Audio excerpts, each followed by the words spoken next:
said with just the audio there. Alright. And we should be about live, I think. It's It's still live. waiting. Yep, we're live. It's there alive for Sage 22. We're just gonna talk about Hooray! fan games. Huzzah! Huzzah. What was that, Captain? There's a lot. There's a lot to talk about this year. Yeah, there were quite a lot of games. Yep. So yeah, welcome everyone. It's Sage Time, the yearly annual project where they upload a bunch of fan games and indie games all to website for exposition. And we played a bunch, so we're gonna talk about it. Most of us picked about 3 games or so, and we'll just talk about it and see what happens. Might be some overlap. Might talk about some other games we run across. We'll see how it goes. But anyway, before we start, how is everyone? Everything all right? Yeah. Yep. Been doing good. Everyone's Yeah, Everything's but going fine. pretty well for me. That's good to hear. Drew, as I've always. just been. For me, I've just been a bit of a Pac-Man mood with, playing, Pac-Man World Repack, and also got Pac-Man Museum Plus, so I got to try out some Pac-Man games I've never played before, like Pack and Roll and Pack in Time and that kind of stuff. Back in time. Yeah, that's what it's called, Pack in Time. It's like, no, it's That's not amazing. Pac-Man Adventures in Time, it's the other Pack in Time one. And I'm also here. Who is this? Well, you already know, of course. It's Roger's wife! Dun, dun, dun. You're gonna Yeah. join us this Yeah. time. Yeah, just asking the chat on YouTube if anyone is too loud. Please do say so, because I'm not able to listen to the live stream itself, because I'm in the chat with the guys, so... Yeah, thank you for that. Alright. Yeah, tell me if I'm too loud. Yeah. I'm never It's too usually loud! me. Yeah. Very loud. So yeah, I'll be joining in too. I have 2 games, but you'll see them as we go through the bits. Yep. Alrighty, Roger? I was just drinking. Yeah, so I guess we'll just blindly pick a game and start talking about it or something. Sounds good. Let's see. My wife prepared the slideshow this time, so I'm not sure what's happening. Oh, we're gonna talk about Cream 64 first. So, who was playing this game? Yeah, I was playing it. And I've played it as well, so I guess we're gonna talk about this one. So yeah, this. Yeah, you want to start? No, you go ahead. Yeah, so basically this is a mod, a Nintendo 64 mod of Mario 64, where they basically insert Cream's model into the game. Apparently there's 2 different ones, because at first one was uploaded that contained like a brand new level based on music plant from Sonic Advance 2, which I expected in this one, but apparently that was like a whole different mod. But this one is just regular Mario 64, but then just what the character models changed. I kind of love what they did with Bowser, but just making it a mech with Robotnik on top of it. That's kind of a cool effect. But yeah, there's always been a very rich culture about Mario mods, I think, because back then I was playing a lot of Super Mario World Super Nintendo level mods. There's like millions of them, even way before Mario Maker was created. So I always loved doing that. But yeah, then Mario Maker came out and I kind of destroyed that whole area. But now everyone just moved on to Mario 64, and man, there's thousands of these mods. I mean, we're gonna talk about Cream 64 now, but I was checking the website, and man, there's so many of them. It's insane, and we're a whole bunch of cool ones. But yeah, we're going to focus on Cream for today. Yeah, so it's a whole game where now it's play pretend, where the story is that Vanilla is organizing a party for Cream for her birthday and kind of pretending to be kidnapped Mario style. So everyone in the game, including Eggman, is basically just an actor playing a part. So it's all kind of meta, I guess. But for Cream it works, I suppose, to make it more innocent.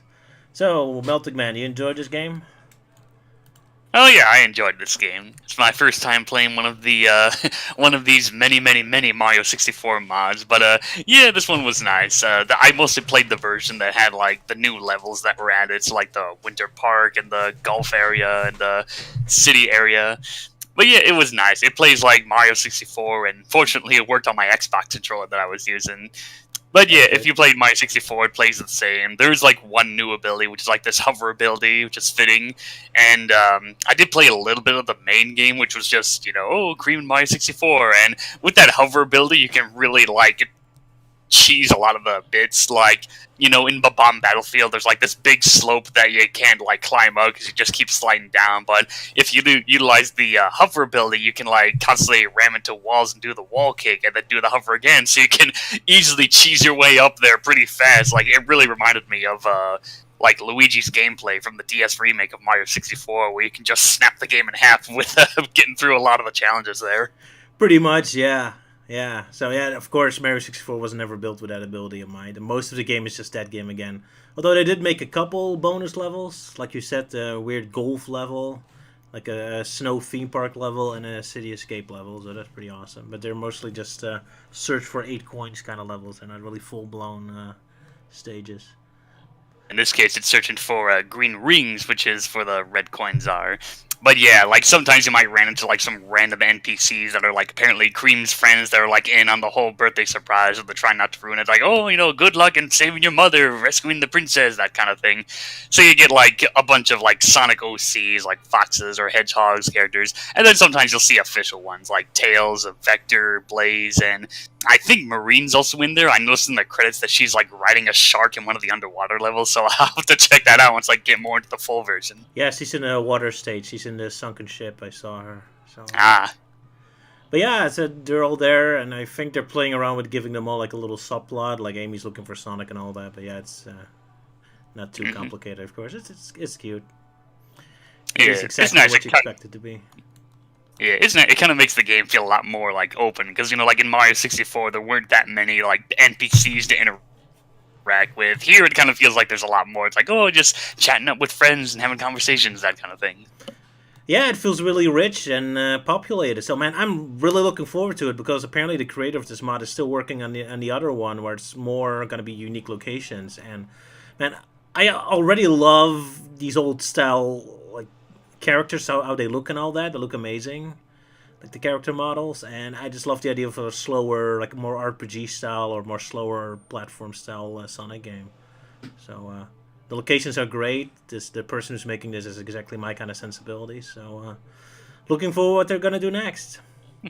Yeah, I'm looking forward to see like more brand new levels be in this Cream 64 mod, because it's very nice. I know they recently added in like costumes that you can activate. So you got like official ones like the winter outfit or the unicorn outfit from the mobile game, and then you have like other costumes that are like fan made, like it's Cream as Mario, it's Cream as Goku, and of course my personal favorite, which is the one on Scream, it's Cream as Creamokia, which is basically a fan made drawing someone did of like Cream the Rabbit like taking on the role of Pinocchio, and it's just so adorable. Is she also gonna get almost executed like the actual Pinocchio in the fairy tale? Who knows? If they decide to add in like a Pleasure Island themed level in this game, then we're screwed. Dark humor. Oh well. Yeah, Cream 64 is you get what you expect. It is a bit of a challenge to make it to work, because it took me a couple hours to manage to work. That's always the problem with mods. You have to download a whole bunch of programs and all that. So. Yeah, this is the first time I've done any of this stuff. Like, I followed your advice, like, download this thing and this thing. I think the only thing I skipped over was the ROM hacking website, because I just tried the site, because I tried the thing, I was like, it works just fine. The only problem that I had was, like, in the city level, like, if I'm playing as normal Cream, then it just plays fine, nothing. But for some reason, if I'm using any of the costumes equipped, then all of a sudden the graphics just start having this, like, seizure, and I don't know what's causing it. I don't know if it's just my PC, or if it's a glitch, or I don't know. Neither do I, but yeah, that's the fun of game design. It's like building a house of cards. Like one card falls over and all of a sudden weird stuff starts happening.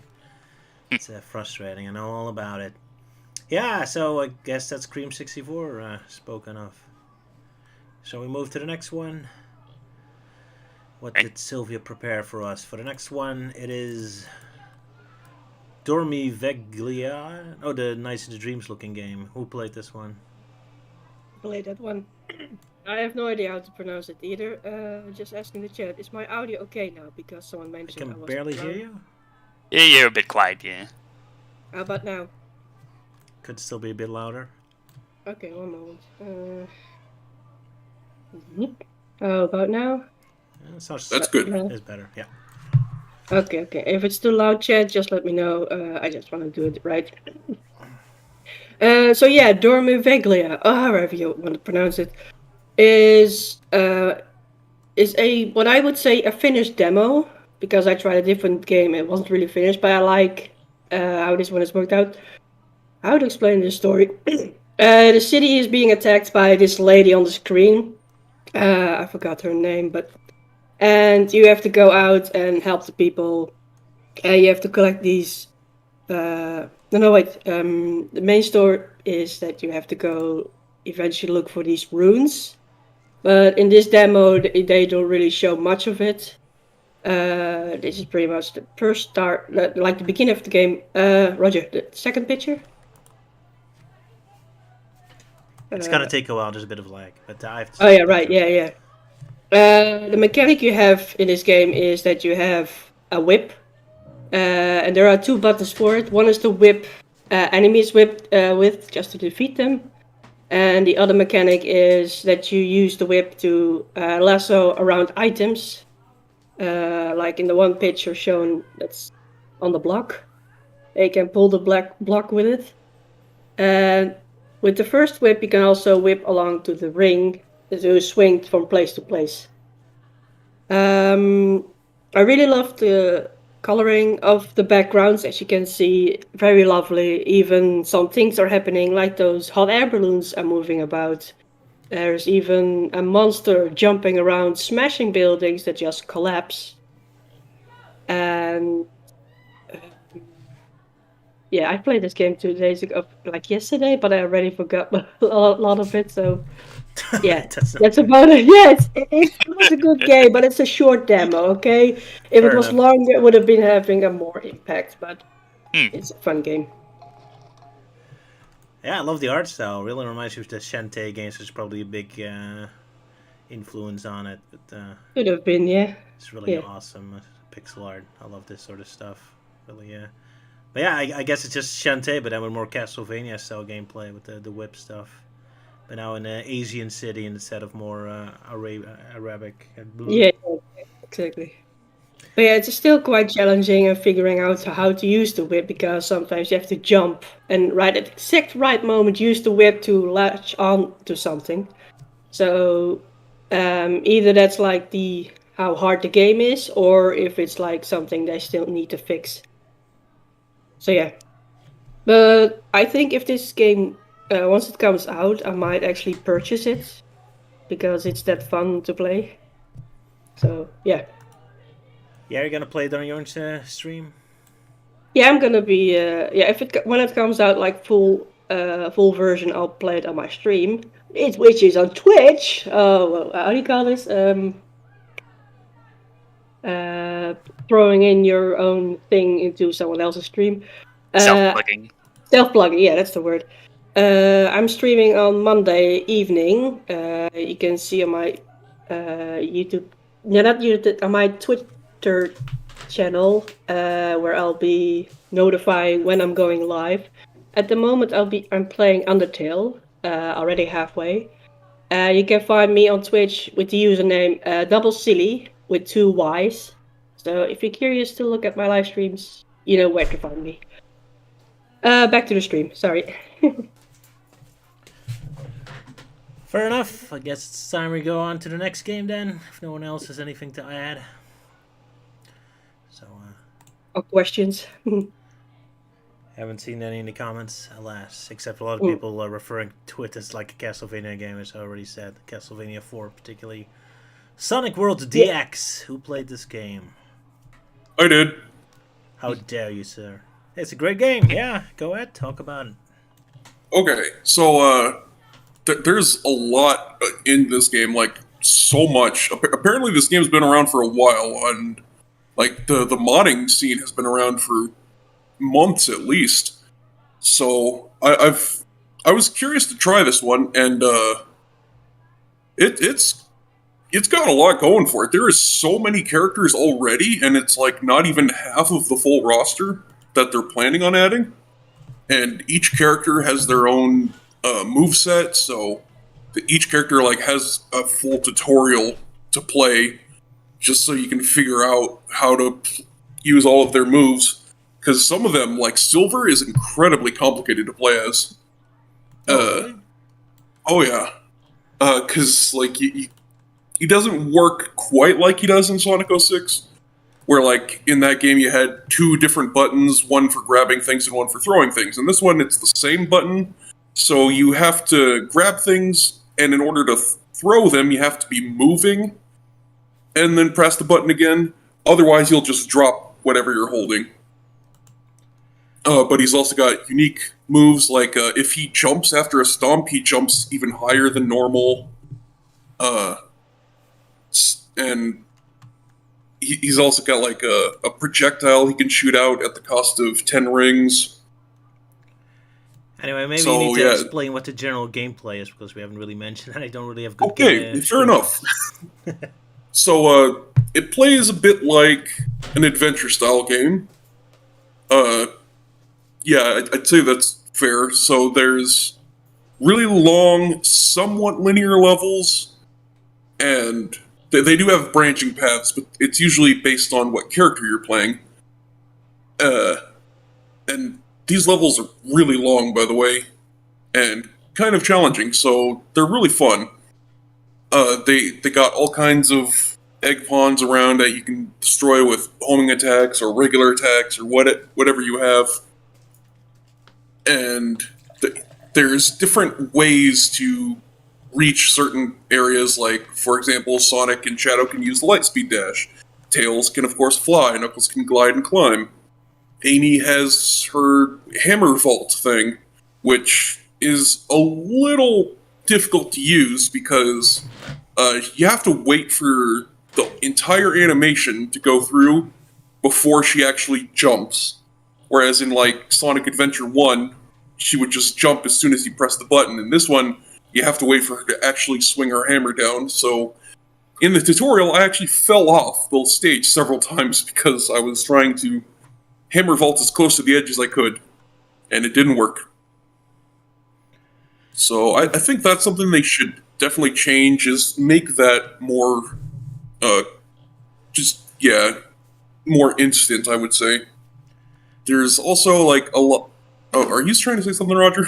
No, go ahead. Okay.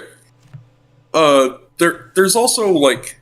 The game recommends you play it with a mouse and keyboard, and while I've adjusted to that, I still think it would be better with a controller. Just because the controls are a little weird. You move with WASD, and your abilities are C, Q, and R, which are all over the place. So... Yeah, the control mapping is really weird. But even with a controller, wasn't it? Or did they improve that? I have not yet tested it with a controller. I just got a controller working, a couple of minutes before the stream even started. Yeah, that's the problem with Sage. It was really released yesterday, so we didn't have much time to play any of this. But, yeah, I'm not as prepared as I was last year to talk, because we've only had a day.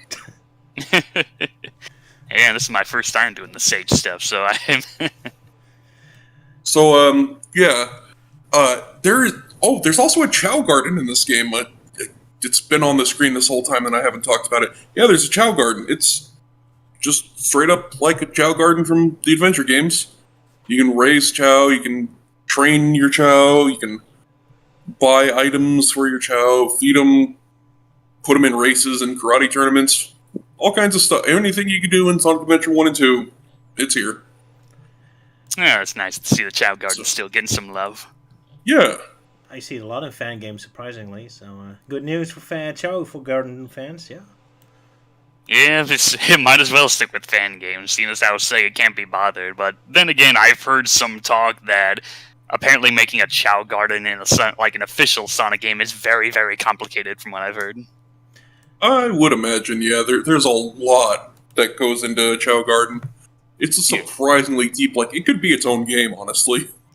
Pretty much. Yeah, which makes you wonder why the hell has Sega never made like a mobile phone Chow racing game? That's Chow exactly. game. Question. Yeah, because I mean, you think that would sell like hotcakes, because people have been begging for the Chow Garner, but no, instead Absolutely, it's yeah. all we have to deal with is just that one interview, and like, oh, what's the most popular thing you get requested? Chow Garden. Is there a Chow Garden in Sonic Frontiers? No. That's Zuka in a nutshell. Yeah. Nah, that's not entirely fair, but that was a funny exchange. Yeah. They did something with Chow with Tamagotchi, didn't they? Yeah, that's a good question. Oh, you probably the Dreamcast Virtual Memory Unit. Oh, Yeah, right, something like that. Yeah. That thing. Yeah, Good that point. thing. And that was Yeah. something Oh. else to do. And I just remembered something, by the way. I mentioned really early on that this game does support modding. And with that being said, I do actually have a mod where I voice Sonic already uploaded on Game Banana. So if anyone wants to try this game, feel free to download my mod, and you can hear me as Sonic. That's pretty awesome. Yeah. I heard it. Yeah, it was really, really impressive. Wait, is that really him? Is that really Captain speaking? But yeah, well done, well done. Yeah. So go download it, guys. Everyone, go get it. Download it now. Exactly. So yes, I do recommend trying out this game. You don't have to download my mod, but I would appreciate that. Of course, that's why you And- uploaded it. Yeah, and yes, there is voice acting already in the game, and it's actually pretty impressive too. So, yeah, I have so many positive things to say about this, and just a few negatives, like the Amy Hammervolt thing, and I've encountered a few bugs, like there's a part in Seaside Hill where if you go fast enough, the camera will lock in a certain direction, even if you stop moving. So that was kind of a problem. Yeah, that's a shame. Oh well. It's hard to get them all perfect. Anyway, I guess I have to say about Sonic World because I don't think Captain knows about it, but this this fan game has existed for a very long time. In fact, this is the 10th version of it. They have changed it a lot to make it a lot more quality because the earlier versions were a lot more quantity over quality. So those had actually 50 different characters. I mean, even Maria and the General and the President were playable characters. So like, they had an insane amount of characters. It was awesome. But yeah, the quality wasn't very good, and they all played pretty much the same. So I guess with Sonic World DX specifically, they're trying to up the quality a bit and giving each character more individual specific powers. But yeah, I haven't played the new update yet. I'm looking forward to it, but I wasn't sure how much it changed. But I'm always a big fan of Sonic World fan games. I've been part of them a very, very long time. It's awesome, very mod friendly indeed. There's tons of levels and extra characters to download. So yeah, Sonic World. Anyone else has something to say about it? Well, I've seen stuff from Lost Sonic World, and it's definitely one of those games I always wanted to try out, but no idea how, because modding fan games sell. I'm still very new to that, so I don't know. Maybe I'll give this version a go one day. Well, this isn't like Cream 64 where you really have to mod a ROM or something. This is actually a program that works on its own, so you can just download it and play it straight. Okay, so it's like a separate EXE file or something? Yes, exactly. Okay. We are talking about mods, but that's just extra stuff you download for the base game. But the base game is just a regular program. Okay. Yeah, if it's like the base game already has a lot of content. okay, And so, just to let you know, Melty, Cream is one of the characters you have by default. nice. Okay, yeah. If it's an EXE game that I'm fine, like, okay, that's simple enough. If If it's you like really want to modding play stuff- the earlier versions, because there they pretty much have the whole Archie gang playable as well. Sally Acorn, Roder, Antoine, Bonnie Rabbit, all of them had a playable Who wants to character. play as Antoine? Phew. well, hey, Antoine is like, well, depends on which version. Like the Sadie M version, where he's just comic relief character, or the Archie Sonic version, where he's a real badass. No, it's the True, Archie true. version, lucky for you. So Alright. it's the badass, it's the one with the sword. Archie modern Antoine. Yeah. Yeah. So like the new canon Archie.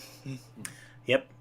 So Okay. yeah, if that's what you liked, and the early version of Sonic World is definitely. Wait a minute, I think the new Sonic World DX also said it's backwards compatible, so maybe those characters can also be inserted in a new one. Although of course they won't be as cool. But yeah, I'm not sure. I haven't tested it out yet, so I can't say for sure. But I think that's what their trailer is at, so I'm just copying that. All right. So yeah, Sonic World has been around for a very long time. Tons of content, so very much recommended. Yes. Okay, so what's next? Next we have Adventure Kitty Drill Buster. Who wants to talk about that one?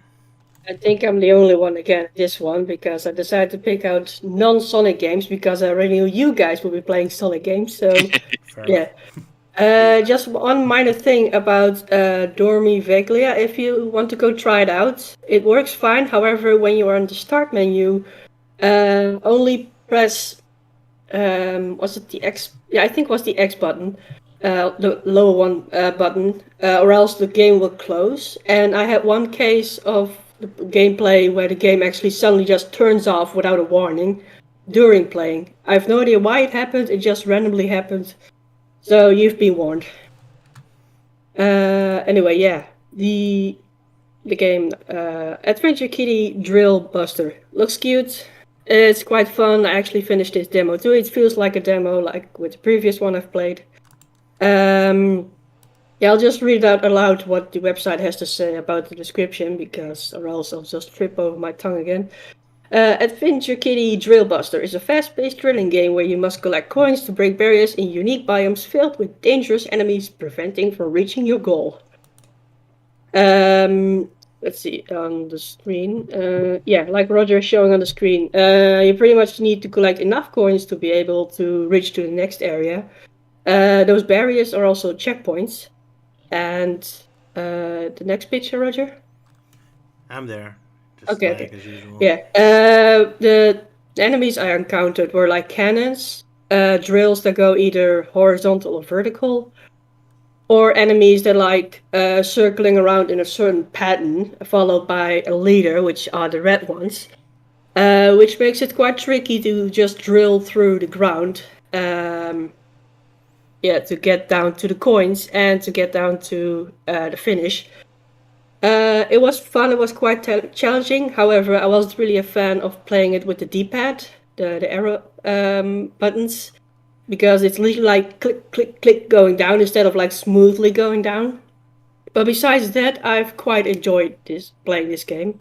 Not sure if I will get it in the future, but we'll see how it goes. Is it kind of like Boulder Dash, where there's like rocks that can follow you if you dig under it? No, that doesn't happen.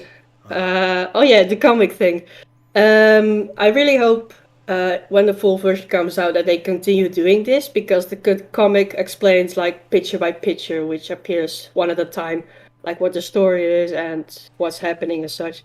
And I just like the face expressions of it, like the one is like getting bored of listening to the other girl. It's like the last picture just falling asleep, looking super pissed off in the last one. Yeah, I like the comic bit.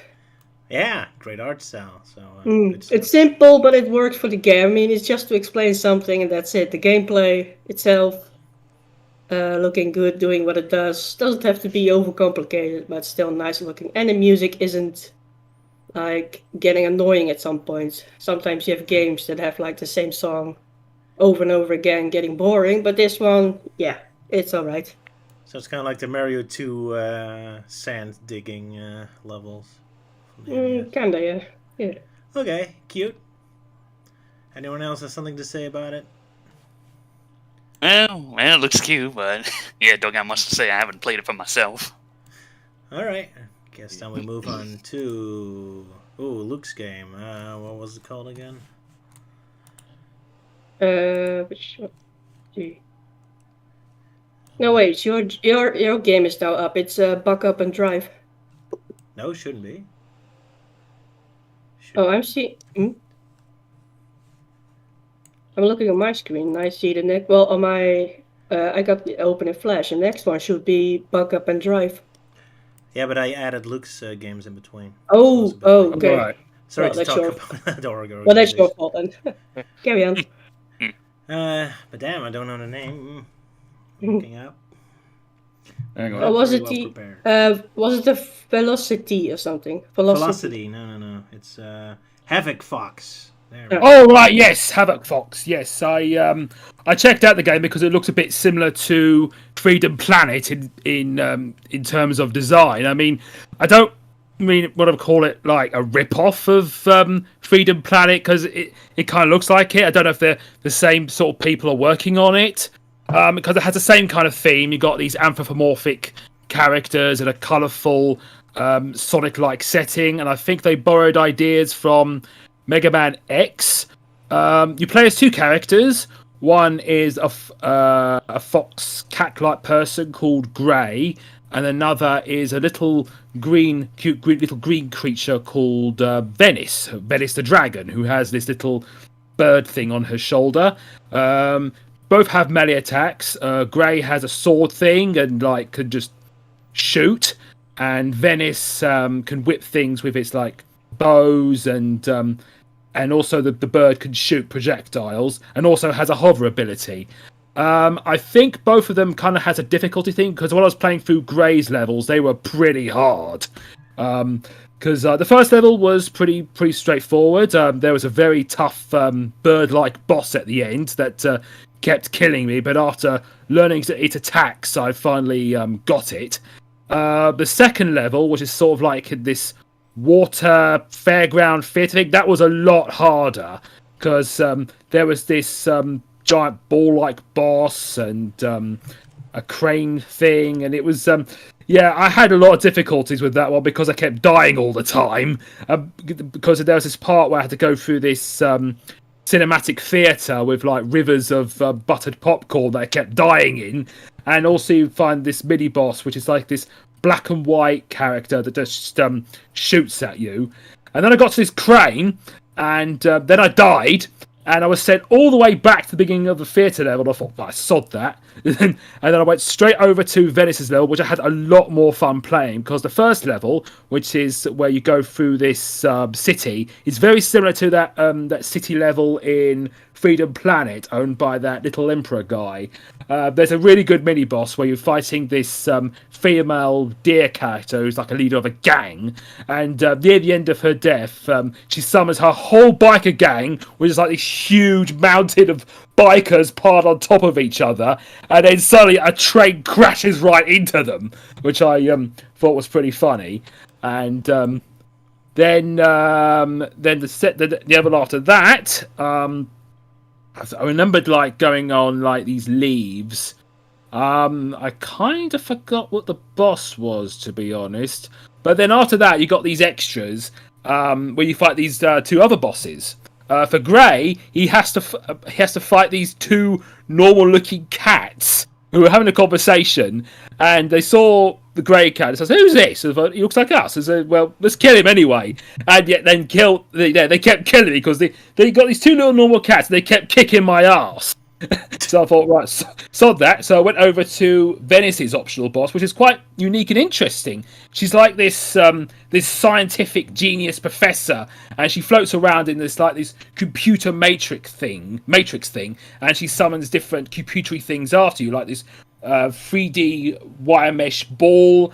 Then she summoned this giant calculator, which you can very easily avoid. And then she starts slashing at you with her sword. But I got her in the end. But yeah, it's pretty good. And just like to see how it develops. I mean, if you like Sonic or Mega Man X, I think it's very similar to Mega Man X. Or looking for something that's very similar to Freedom Planet, then yeah, I'd recommend it. All right, good. Is it a bit easy to platform? Because I always have problems with big sprites like that platforming. And the platforming can be a bit difficult, especially in Grey stages, because of like how difficult that one is. But regarding Venice's stages, you've got this hover ability, because Venice could use her little birdie friend to just hover over over certain stages. The cheater. All right, that's good news. Yeah, it looks pretty good. Awesome art style. Yeah, I remember playing this last year, so I guess it's the nice update. And you noticed how similar it looks to Freedom Planet? Yes, absolutely. Especially Freedom Planet 2, which is released this month, actually, I heard. So. Oh, right. I thought it was completely gone. I never heard anything about it anymore. But yeah, enough about Freedom Planet 2. This game is pretty awesome. Love the art style. So glad you liked it. I haven't played this new version yet, so I can't comment. Good stuff! And yeah, I gotta love that crazy looking boss fight with all the motorcycles. Love the insanity. Guess they were really trying to get up one-up the Freedom Planet Night City stage indeed. It's one of the best ones. Alright, anyone else has something to say about this game, Havoc Fox? Guess we'll move on to the next one. I haven't played it, but you like the graphics and such, how it looks. Yeah. It looks really nice. Simply as that, like, I mean, it's obviously pixel art, and pixel art can be very hard to do, but seeing the characters and all that, looking top notch. Yeah, it's very reminiscent of like the SNES Mega Drive games. Pretty much, yeah. Well, slightly more advanced, maybe with Sega Saturn, Sega CD. Or maybe GBA a bit. Oh yeah, sure, I can see that. GBA, I think if it was like polished up GBA quality, yeah. Yeah. Problem with GBA graphics is usually they were kind of crappy CGI looking graphics. Like they rarely did actually like 2D sprites. Now Castlevania did, but most of the 2D games just used weird like Donkey Kong Country style CGI things. I hated that. Oh well. You got something, Ewan? No. No, nothing. Oh, wait. He's just hungry for dinner. Fair enough. I crave dinner. Dinner. I wonder what's for dinner. Your face. I hope not. My ship sails in the morning. Well, next up, immediately Luke's other game, Sonic and Blaze. Oh, Sonic Ablaze. Yeah, this is a very Sonic fan looking Sonic fan game with Sonic and Blaze. It's kind of like Sonic Rush if it was made for the GBA. It's not too bad. I had to use my keyboard because for some reason it doesn't have controller support, which I found it very awkward to play. But it's not too bad. Not too bad. You as you said, you can play as Sonic and Blaze. You got these levels like you got one of a beach. There was one that was very difficult to play as Blaze. I mean, there was one level I didn't really like. It looked great, but it so annoying to play. Where you go through these rails. These got these two different light rail things with one's blue, one's red, and you can switch between them. But what I didn't like is that you, as you just rush blasting through all these rail things, you're immediately stopped by this giant yellow beam, and you have to find these all the enemies in the area before you continue, and constantly switching between rails, which I really didn't like because it just ruins the flow. Because it's like you're hitting a brick wall, like, oh, you got to stop and do this before you move on. Didn't like it. But there were some other great areas. One is based on Dragon Road from Sonic Unleashed, which I thought was really awesome looking, especially with Sonic. It looks great. Also, yeah, I think they grabbed the graphics from the mobile phone version of that game. I thought so. I remember there was a sort of a mobile game based on Unleashed, and as I said, the gameplay is very similar to Unleashed, with like you could with various mechanics involved, and you can also there was music also used from Colors and Unleashed as well. But yeah, it's not too bad. That's good to hear. Yeah, always good to see Sonic Rush getting some love. It's usually the classic games that are the 2D games. So, although the level design looks kind of empty by the looks of it, but yeah, it does. Yeah, that kind of happens with boost gameplay. Yeah, it kind of a bit all over the place. I mean, there was one annoying bit when I was in the water and there was a jump pad, but it doesn't like launch me higher enough to get out of the water, and there was no bubbles or anything, and I just died in it. Oh, that's bad design. Unless maybe really bad design. Maybe there's like a stunt you can do, like ground pound, or I don't know. Yeah, well, there's like these extra things, like you can like have unlimited boost and double jump, but I hardly used them because I wanted to have the authentic experience. Fair enough. Good job. Anyone else have something to say about Sonic and Blaze? I definitely I like the design stuff. It's a nice use of the Sonic Advance sprites and whatnot. And I see Advance still getting some love, seeing as how Sega likes to pretend that trilogy never happened. Sadly, yeah. Eh. Yeah, if we had more time, and if we had more time, I would definitely would have tried this game out too because it looked really good. Yeah, I mean, 2D Sonic Unleashed. What more do you want? Yeah, exactly. There you go. But it looks of it, the next game is also Luke's, but I guess it's time to give someone else a chance first. Otherwise, so Luke can catch his breath. Next game is Buck Up and Drive. Ooh, that's my game. Yeah, there was. I mean, I already talked about it last time, so I guess I shouldn't talk too much about it. Apparently now it's finished and released. Man, it's a game that just looks amazing. I love the art style. So you play it is a cartoony, like Outrun style game. You drive really fast and you can pull off stunts. There's even fighting moves you can do. There's even like a whole fighting mode where you fight another opponent. And it's excruciatingly dumb and simple, and that's kind of what I love about it. It's just blunt and dumb. You just race, crash into cars, pulling off stunts. Lots of wonderful locations. I especially love the coastal town areas. I love that sort of art style.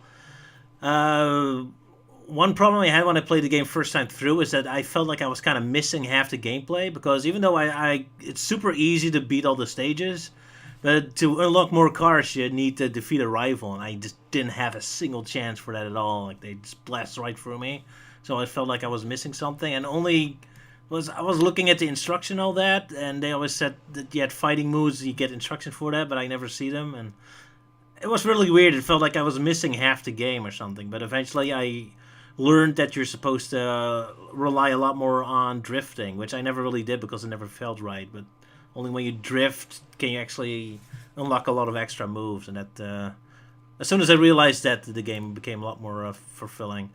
That's the kind of the frustrating thing about this game. It's either too easy, because if all you want is just keep driving and get a high score, it's relatively easy. It's harder to stay awake after a while, to be honest, because there's not much to it. But if you want to defeat the rivals, the game is immediately a nightmare. There's like 28 rivals you need to defeat, but there's not really a difficulty gradient, I think. It's like the first rival is immediately the final boss, pretty much. Just 28 final bosses.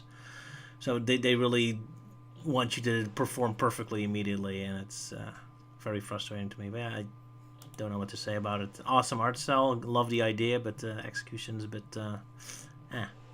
fortunately. Anyone else played this one?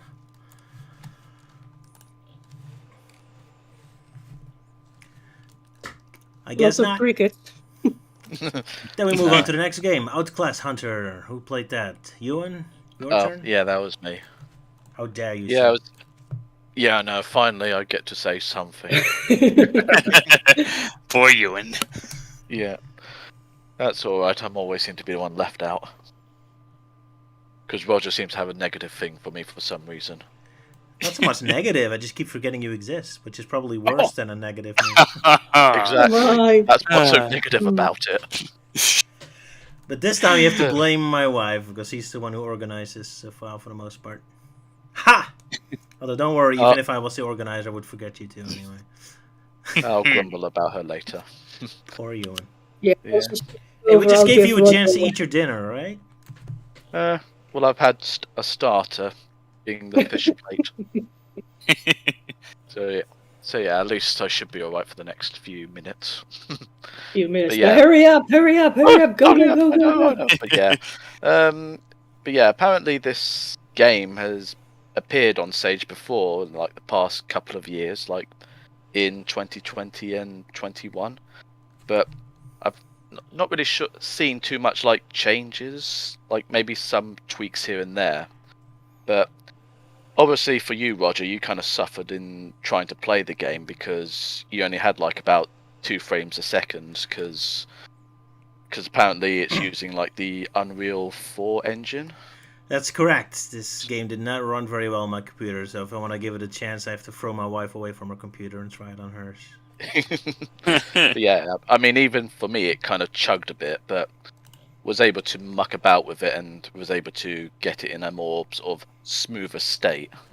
It's kind of even then, I ironic think- because it looks so retro, with the 2D art main character, so I think like, oh, this should be a very low-end, simple game, but nope. Yeah, I think it maybe used to be, but then maybe that the creator ended up switching to Unreal 4 because, maybe they just want it to be some kind of almost like with Wind Waker in a way. So like, you know, you got like the standard sort of like cell shading, but then you've got like, you know, Wind Waker HD, which seems to add in like a plume effect or stuff like that, just to make it look, you know, like current gen sort of thing. But it kind of also loses some of that charm of it. Pretty much, yeah. Because to me, this looks kind of like Sonic Roboblast 2 in a way. But yeah, it has a lot of special fancy effects on top of it, which, I mean, in one way, I kind of like how it looks, but yeah, it's too many special effects. Computer can't handle it. But Yeah, I can see why you would try and play this game because of the spaceship. That's for one, because you tend to like games like Star Fox and all that, but also because that one cute-looking face the character has. I was like, oh, that's why you wouldn't play this game.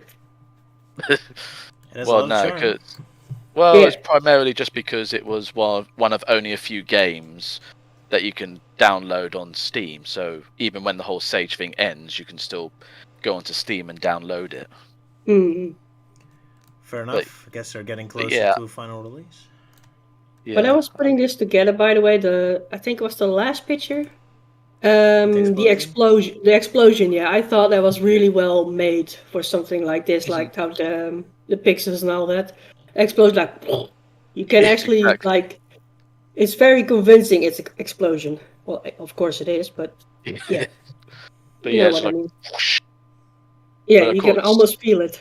Yeah, but I think that's one thing that maybe it's an issue on my end, but for me, the one big gripe I have with it is like with the camera, because like it always seems to stick focused in one direction, and if you want to like have the camera turn around, you have to either use both the second joystick and bumper just to move it quick around. Otherwise, it's just like very slowly turns around as you see something coming towards you, like that boss did. Because I was like almost getting my bottom beaten up by this giant lawnmower thing, and yet I was like, just mash the buttons, and sure enough, that's how I won. Mashing buttons, that's your biggest friend. Mash them like you mean it. Enough talking. Try to push buttons. But yeah, I think the other issue is like with the controls for me, because like maybe it's a slight bit sensitive. I mean, I didn't get a proper chance to go through the options menu, so I wasn't sure if there was a actual sensitivity or something. But to me, it's like, sure, I'm going fast, but there's moments where I want to actually be slow, and of course on an Xbox 360 controller, that's a bit hard to do, because there were times when I was like jumping and then I would like to get on a platform, but yet I had far too much momentum and I just went like sailing right over it and down to my death. So it's like, oh shit, I missed a platform. Yeah, very recognizable. Yeah, the game pretty much plays like a 3D version of Rocket Knight, doesn't it? With the jetpack and all that, or is that changed? Probably, I suppose. I haven't really played the recent game for quite a while, though. Well, not so so much. Fully remember. I mean, they're old Super Nintendo and Sega Genesis games. You never played Spark Rocket Knight? How dare you, sir? Bless you. I haven't played it either. I never grew up with a Super Nintendo or Mega Drive. I had an Amiga. Yeah, Genesis. I had an Amstrad. Yeah, the Genesis and Super NES, that was way past my time. I grew up with, like, you know, the Polygon era with PlayStation and N64, so I never got to experience Rocket Knight and all those others. Excuse. Emulation, my Poor boy. soul. Go to the second-hand shop and get a console you haven't been able to play on yet. Well, hey, I'm still new to this whole emulation thing, but thanks to Roger with getting Cream 64 to work, maybe I will try and emulate some N64 games. Whole new world. It's a whole new world. Yeah, well, it's a hell of a lot cheaper. Thank you, Roger. Now I got an image of Melting Man and you on a flying carpet, dressed up as Aladdin and Jasmine. At least I'm Aladdin. Now make with the fan art, people. A whole new world. This is why I can't do high voices. Thank you. Now I got ear damage. Thank you. You're welcome. But All yeah, right. Yeah, go ahead. Sorry, Ewan. I suppose that might just about be it. I mean, like, there's nothing really too much else to grumble about. I mean, like, as you said, like, it does have that nice sort of nostalgic sort of 32-bit like graphics going on for it, as well as like, music's also nice, as well as the voice acting, which seems alright. I mean, don't hear it too much, but you know. But it's with actual voice actors, right? Not like Yeah, actual voice acting involved. So none of the random gibberish like Star Fox. Otherwise, it'd been like. Yeah, from like Star Fox and Banjo-Kazooie, yeah. Exactly. Then again, I always have nostalgia for the Banjo-Kazooie Bark Talk, but that's just me and my history with that game. Yeah. Fair enough, think- fair enough. Plenty of good games have it, like Fur Fighters. I think I'll give this game a try later on or tomorrow on my beast of a PC, as apparently some people call it now. A beast. Yeah. Well, it technically is. Well, compared to your laptop and Roger's PC, yeah, it is. Yeah. I'm surprised Roger's computer hasn't blown up from trying to run it. If it's like 2 frames a second. I think it's rather close to blowing up, but Roger's like, nah, it's fine. Everything. Yeah, even when it's on. Yeah, I mean, even when it's on fire, it's like, nah, it's fine, it's fine.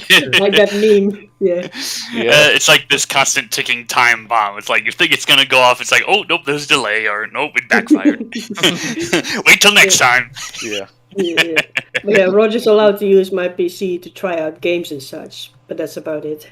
Yeah. Fair enough. You're not allowed to play anything else except just trying it out. Kinda, yeah. If it's for research. Yeah, exactly. But apart from that, stay away from it, Roger.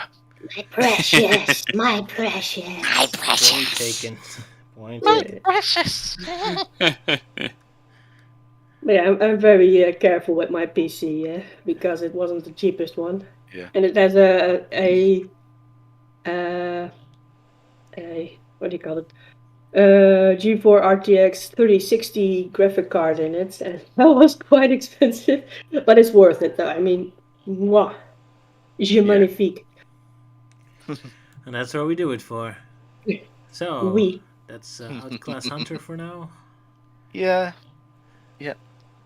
Overall, I think it's at least worth trying, provided you've got the specs for it, which unfortunately the creator hasn't really thought that through with, because all he has saying about system requirements is processor, something decent.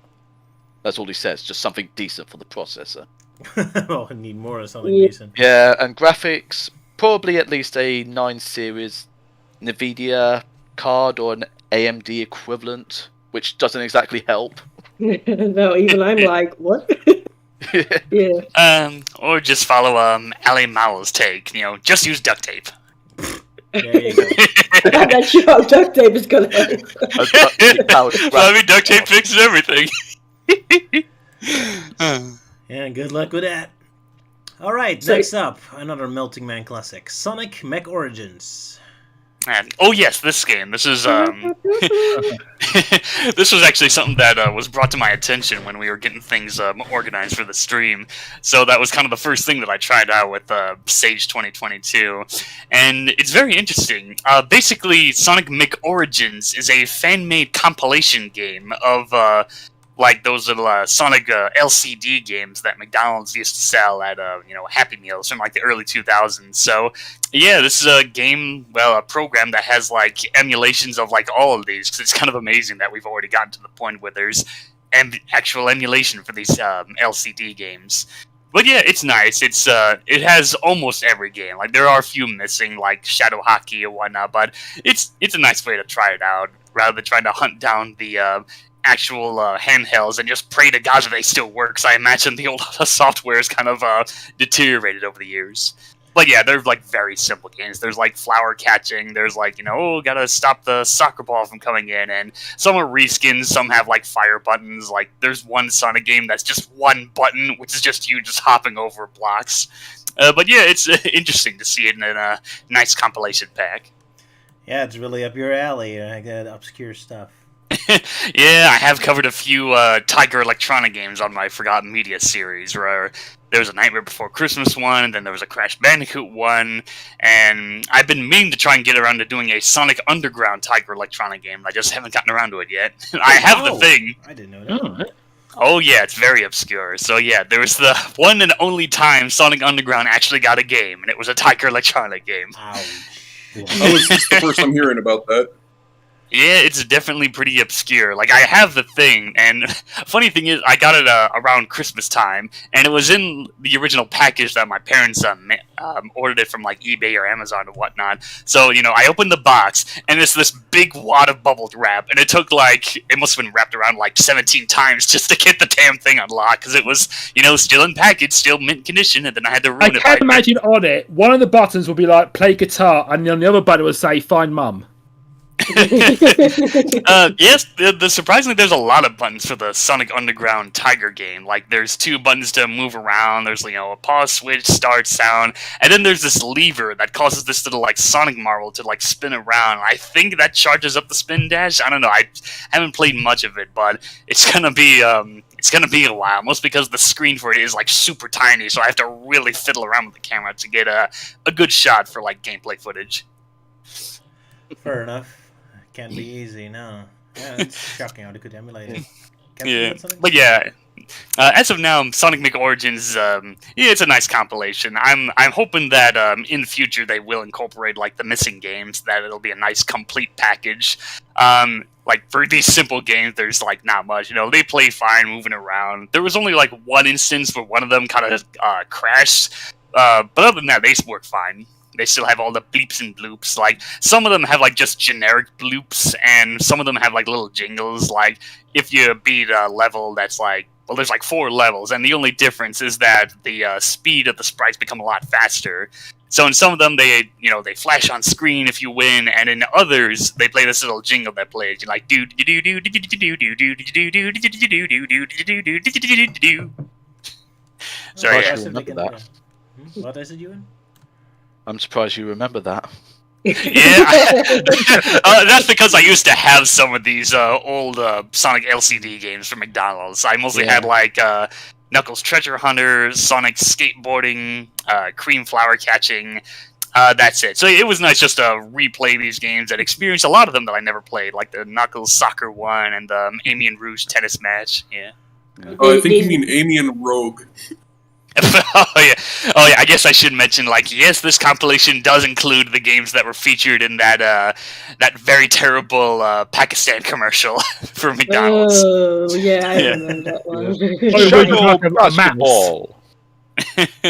Yeah, Rogue and Amy Dennis, and it just shows Rouge as a mouse. Yeah. So these were the games we played before the PlayStation games. Awesome. Yeah, these came out. Yeah, they came out. Well, they originally came out after the PS1. So yeah, PS2, super graphics. Then you have LCD games. And if anyone ever asks if you play Sonic Origins or have interest in it, you can say yes. Mech Origins. Yeah, that's true. It's played Origins? Yes, I played Sonic Mech Origins. 10 times better. I care about. The only one I care about because it's actually doing something more obscure and not just lazily porting the Genesis games on the newer consoles for the umpteenth time. At least they ported lazily the LCD games. At least they're obscure. Yeah, because I've heard the processing for emulation of that is that someone has to hand draw all of the different sprites that appear and then have to program them to act like how they do in the original. Oh wow, that's a lot of work. Yeah, that's what I've heard. Because I kind of dug through the files and there's definitely a lot of JPEGs of the different sprites and things here and there.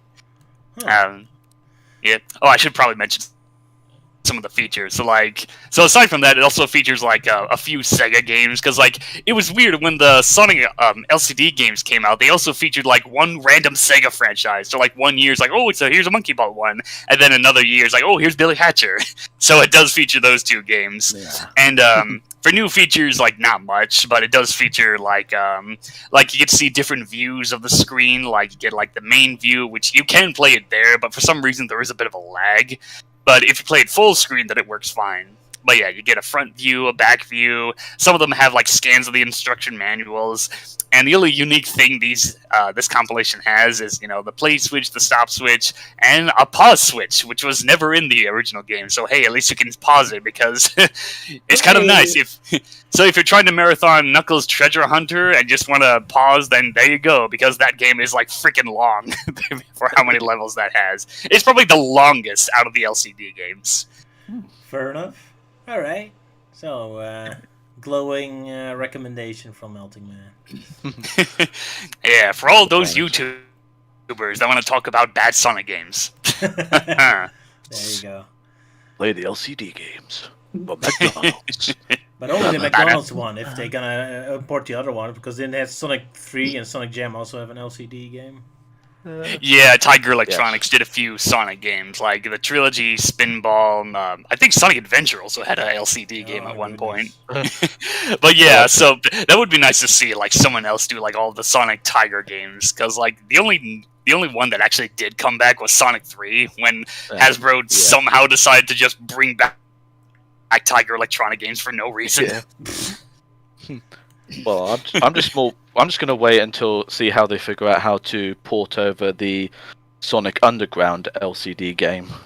Oh yeah, with the whole sort of that weird sort of speed pulley system that they had, where you just pulled down a lever and it spun a ball round just to help your Sonic run a lot faster. Yeah, should we start a petition? Get Sonic Underground's LCD game emulated? No. I'll start a petition for it to not come out. Well, hey, if we can't get that, then at least let's get Amy's American Page 1 emulated. There you go. Oh my god. Yeah. He's never going to stop, guys. I'm never going to let this running gag go. Never! That's why we love you. Hey man, props to you. Oh, someone in the comments, by the way, is saying like, now someone needs to get it to work on a smartwatch because then we got Sonic wrist games. That's actually a good idea. Like, I see a lot of people wearing smartwatches these days, and if you put a Sonic game on it, why not? Or even like for jogging, that Sonic runs along with you, and that you can get rings for it to use to play in games on the smartwatch. A Sonic running simulation. Something like that. I mean, for me, all I'm thinking about when you're saying like, "Oh, we got to port these games over to like a smartwatch," all I'm thinking about are like the LCD wrist games. Yeah. Someday. All right. Yeah, the next game is going to be Sonic the Hedgehog Triple Trouble. Who played that one? Wait, I did. I did too. Yep. I played the original on Game Boy, on GameCube. I haven't played the new technically it was on GameCube. Well, it was ported to GameCube. Yeah, fair. Even those compilations. I was about to say, like, wait, it was released on Game Boy? This is the first time I've heard of this. I'm sure there's a Chinese ripoff somewhere. Or on the GameCube Advance. Hey. But yeah, I've only played the original. Well, Luke, I haven't played the new one. So I'll give you the word. Sorry, Melting Man. It's fine. Luke, go ahead. Oh, right, yeah. I found it pretty good. It's kind of like if they actually made Sonic Triple Trouble for the Genesis sort of near its life. And they pretty much expanded it. It's a lot more colourful. You could play as other characters. I do like how as I say, how to expand the story, and also gave Knack or Fang, whatever his official name is, more time in the game, especially like on the train where he like tries to shoot at you. And yeah, near the end it does get a lot more difficult. And also I like the special stages as well. You have to race. I'm going to call him Knack. Race Knack towards the Emerald whilst jumping over bombs, collecting the rings, and also you get these lightning bolts to slow him down a bit.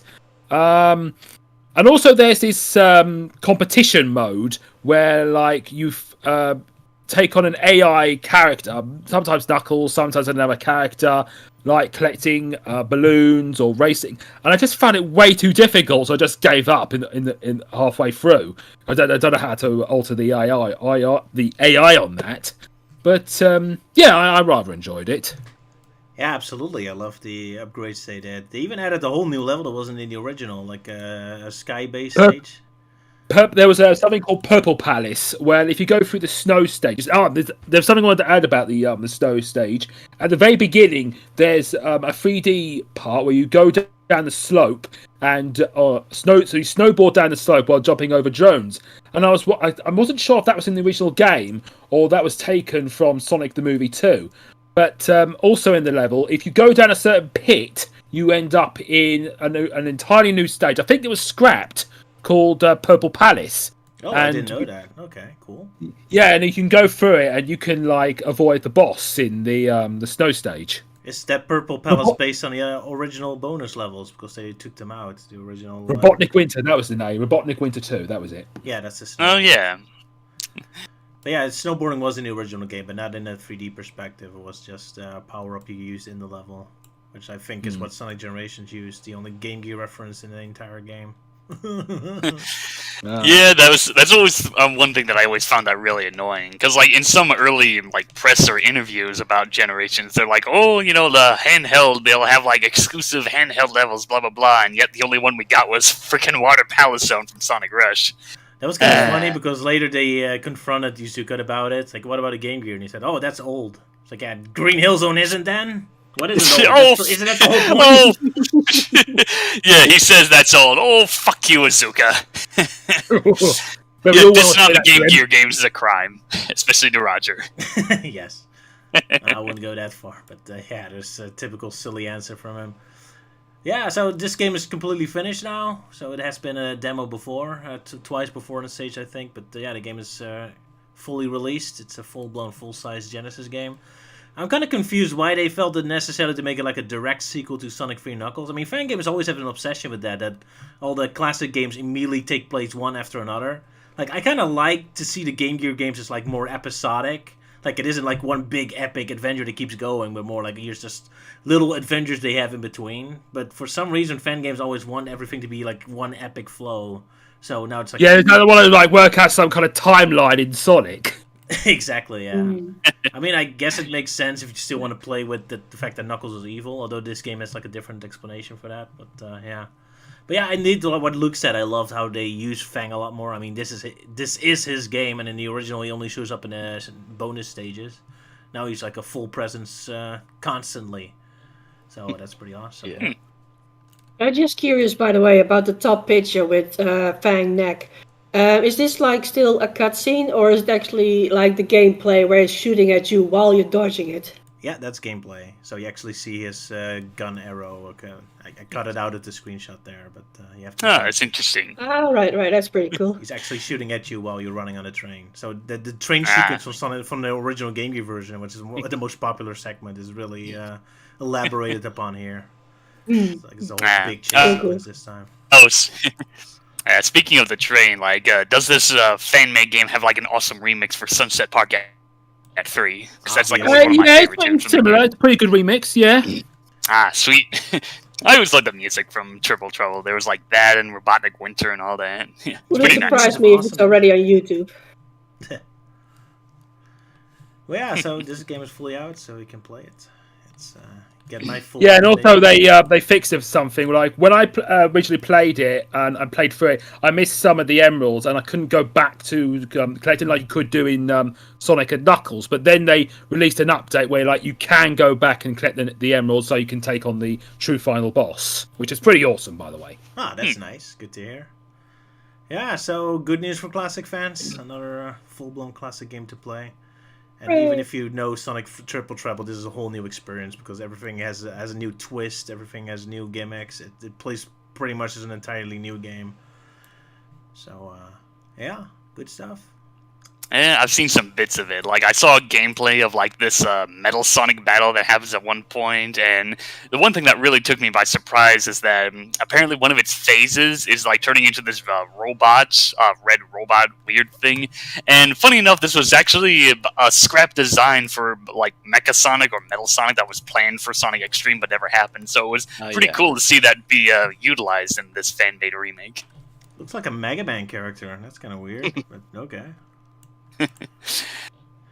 I also love how they kind of elaborate on the locations too. I mean, the Meta Jungle Lira or whatever you pronounce it now has like a full blown temple in it and all that, and they added a lot more extra set pieces in it too, like a whole Indiana Jones segment. So that's always good. Love set pieces in Sonic games. So yeah, great stuff. I love it. It's a good year for Sonic fans. Very good year. This one was another classic fan game completely finished. Sonic and the Lost Stars, I think, which I still have to finish. Like I played it for a day and then I kind of forgot about it. Even though it kind of had cool ideas, but yeah, we're not going to talk about that one, sadly. But yeah, I guess we're done with Sonic Triple Trouble. Looks like it. Alright, then we move on to Luke's other game. What was this again? Like a weird meme game? Would that be Panic Porcupine? Yes, Panic Porcupine. That's the one. Ah, that one. Yeah, you didn't play that one. Yeah, So- I played that one too. Yeah, because the whole thing looks like a piss take on Sonic. Because I saw it, and you got this image of this very neurotic-looking hedgehog running away from things. So I thought, okay, get this one a chance. And yeah, it looks like it's making fun of Sonic. And you got this weird little hedgehog thing talking to somebody. I'm supposed to be going to my therapist. While there's this painting of this very buff-looking Sonic is up there above his fireplace. So you're apparently just collecting eggs and birdie things, and you die in one hit to these spikes. And I was like, oh, it's one of those games because it's similar to Super Meat Boy, where you play this very difficult looking game. Yeah, it's very hard, but with a lot of trial and error, you can get through it. But trying to collect almost all the eggs and all the weird bird things, and also there's no spin dash, but you can just go spinning round the loop-de-loops and that. I've been all the sorry for interrupting. Roger, there are actually more pictures of this game because Ewan also has played this one, and he sent me some screenshots of it. So somewhere in the file there should be more pictures of it. In the file? Okay. In Flash, I mean. Flash, yeah. Alright, I'll take a look. Since obviously that one screenshot being shown is something that I must have missed out on. Because I mean, I've seen the that green guy before, but about saying I lost my dentures. But yeah, I don't think I ever got round to ever finding his dentures and getting the secret location. Can I continue? No, it should be in the timeline, Roger. Yeah, I have them. Luke, continue. Yes. Sorry. Well, where was it? Okay, I was saying I have completed most of the levels except one, which is in this very dark, creepy area. You can go up these walls that's all covered in slime because you have to find 4 different birds. And it was difficult because if you get 3 and you die, you start all over from the beginning. So I was like, right, sod that. So I like the last one where you're going down this snowy slope where you had to collect the birdies along the way. I did get stuck a bit because there was these bits with the spikes, and I thought, and I didn't realise you can actually go into a ball and go through them. All right, so there's actually slopes and loops because it kind of looks like a Sega Master System game in the looks of it. But you got the things you would find in a Sonic game, really. All right. Because I was kind of wondering, this does remind me of a Sonic game, but I just don't exactly remember where. But obviously, since you mentioned Master Systems, the 8-bit games, that's probably where it mostly comes from. Probably. Especially with the hedgehog you're playing is really tiny. Yeah, super tiny. He's got his face, and he's got his face like he's snorted too much meth. Yeah, I'm looking at the main thumbnail for this game, and for some reason the style and coloring really reminds me of Toe Jam and Earl, or at least more specifically the new one that came out a couple of years ago. Fair enough. Funky looking. Yeah, very funky.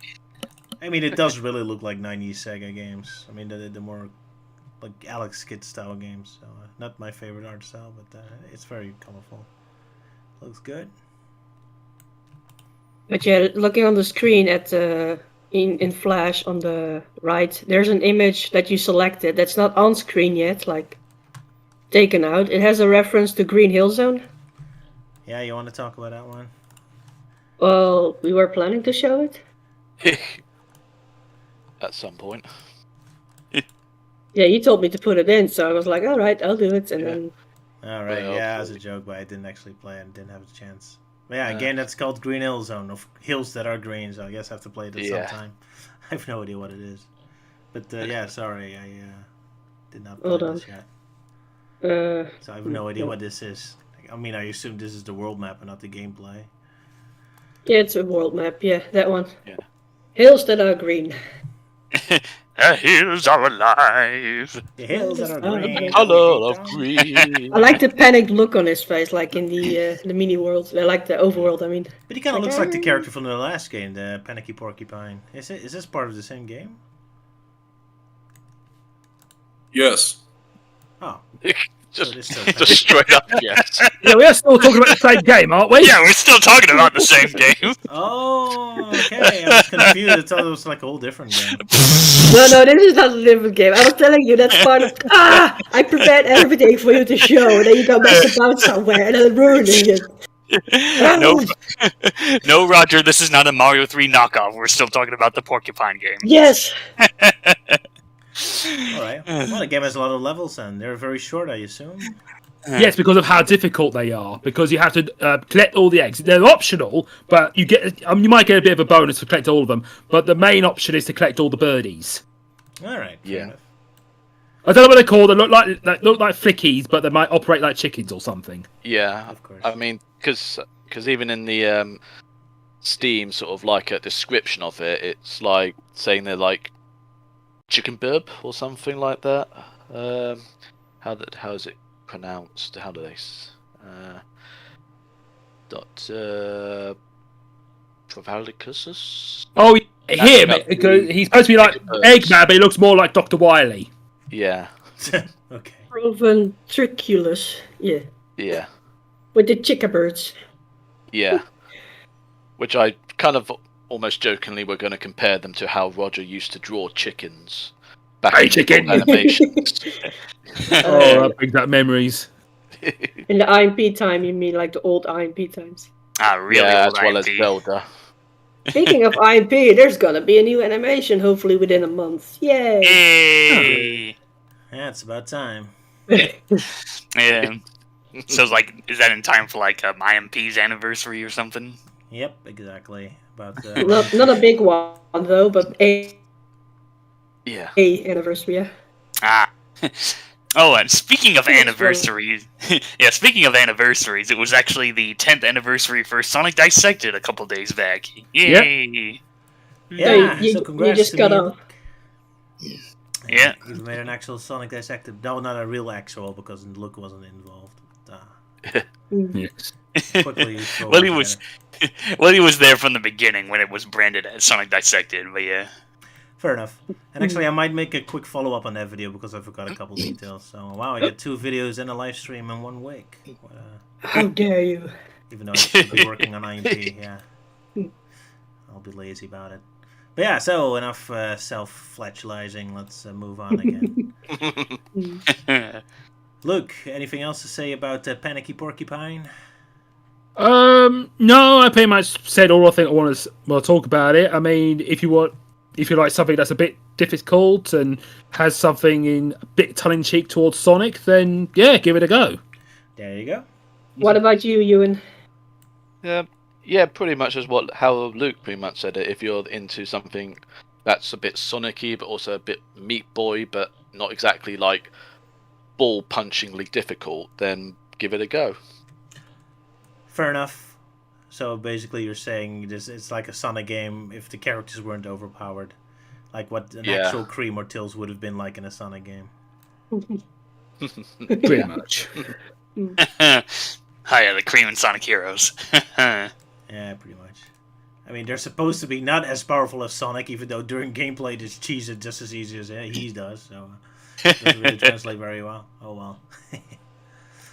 Let's see. Sonic Origins, Sonic Triple Trouble. We're moving on to Garbage Girl Louise, who played. Here we go. Finally, That was me. Captain time. All right. So, I was planning on talking about Sonic Battle R again, like I did last year, but I don't seem to notice many big changes to it, so I decided to, at the last minute, try something completely different, and this one caught my eye. Mainly because, and I mean this in the nicest way possible, it really reminds me of Roger's art style. I saw you say that, and I didn't see the screenshot yet, so I was really expecting like black and white garbage drawn. It's like, oh, that reminds me of Rogers. Like it's gonna be this horrific thing. But this looks actually kind of cool, so I don't mind being. I don't mind being compared with this. I mean, I wish I could draw the hands like that. I love her running her hands. But yeah, go on. Sorry.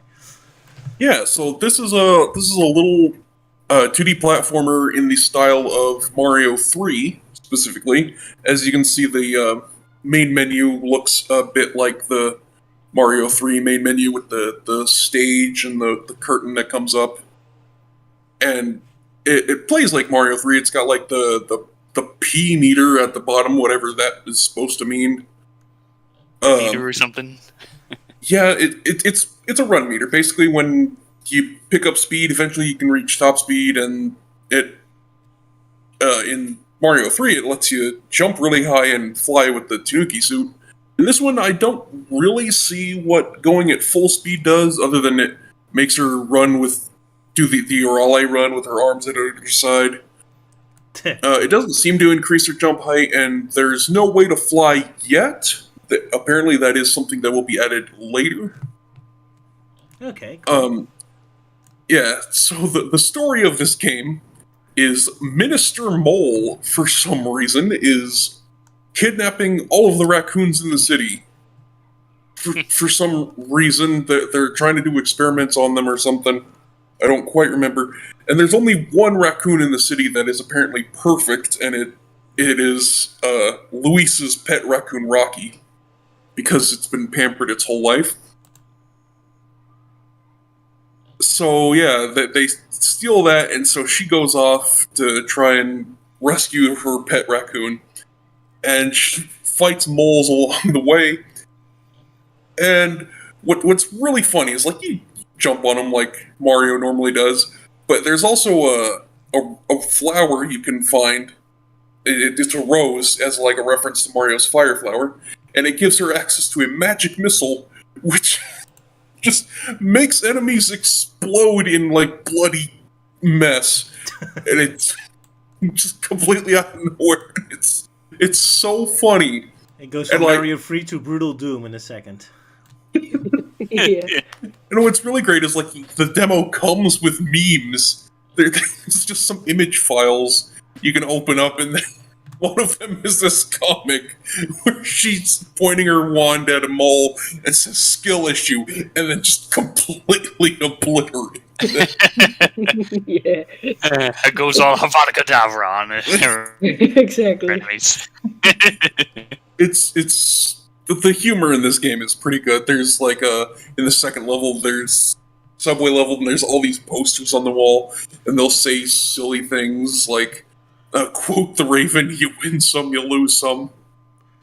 And there's one that says 22 types of sage, as a reference to Sage 22. And one that just says, "It's a sandwich." And even a Mario 3 world map, it seems. So I guess that's another reference to the inspiration. Oh yeah. Oh yeah, you only noticed it now. I saw it before. I wasn't sure. I figured it was just a subway map because it takes place in the subway level. But yeah, I guess that is possibly a reference to the Mario 3 world map. Mm-mm. Poison Punch. Nice. Poison Punch. Yep. So it's a pretty fun game, but it also is really hard. Like, really early on, there's at the end of the first level, there's a section where you have to do some very precise wall jumps, and I died so many times there. It is very difficult, because, like, if you jump too high, you bonk your head on the wall in front of you and you fall to your death. If you jump too low, you can't make it up to the other wall and you fall to your death. So it is it's very difficult, especially for a first level. But once you get it, it's pretty fun. I do like this game. I can't wait to see more of it. And again, it's kind of uncanny how much it reminds me of Roger. It's like if Roger from an alternate universe made a fan game of Mario, but he couldn't use Mario. He's just like, oh, I'll make a game about a garbage girl instead of a plumber. There you go. Yeah, are you trying to get me to make a Garbage Girl in Minutes cartoon? Well, actually, you said it, not me. So, but no, I actually wasn't thinking of that. I was actually thinking the other way around. I think it'd be funny if they added Roger as a playable character. Jeez. You definitely don't beat the first level. Hey, I'm all for that. It'd be cool seeing Roger as a playable character. I can put myself on Sonic Robo Blast too if I wanted to, I guess. Hey, I'm surprised you haven't done that yet. I mean, do you know how much work it is to make a character model in Sonic Robo Blast? You need like many angles drawn to, to make the character. It's a lot of work and a little egotistical. Although I guess a lot of people would love the possibility to kill me multiple times in horrible ways. Then and put the running speed to 1 instead of 100%. Slowest Sonic character in existence. Yeah. Even worse than Big. Jump height is barely anything. Or just make Roger like a special sort of like hidden boss character. And, you could like take your anger out on him as like, haha, so you come here to destroy me. And Well, it's gonna happen. They'll be sitting in his chair and say like, alright. And every time you hit him, he goes like, ah! Ah! Like that one. Yeah. But yeah, someone in the chat is saying, I wouldn't mind playing as Roger. Oh my. Yeah. There you go. Think about it.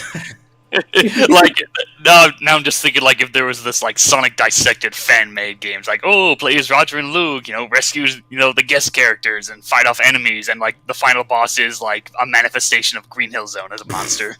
And kicking like trash cans.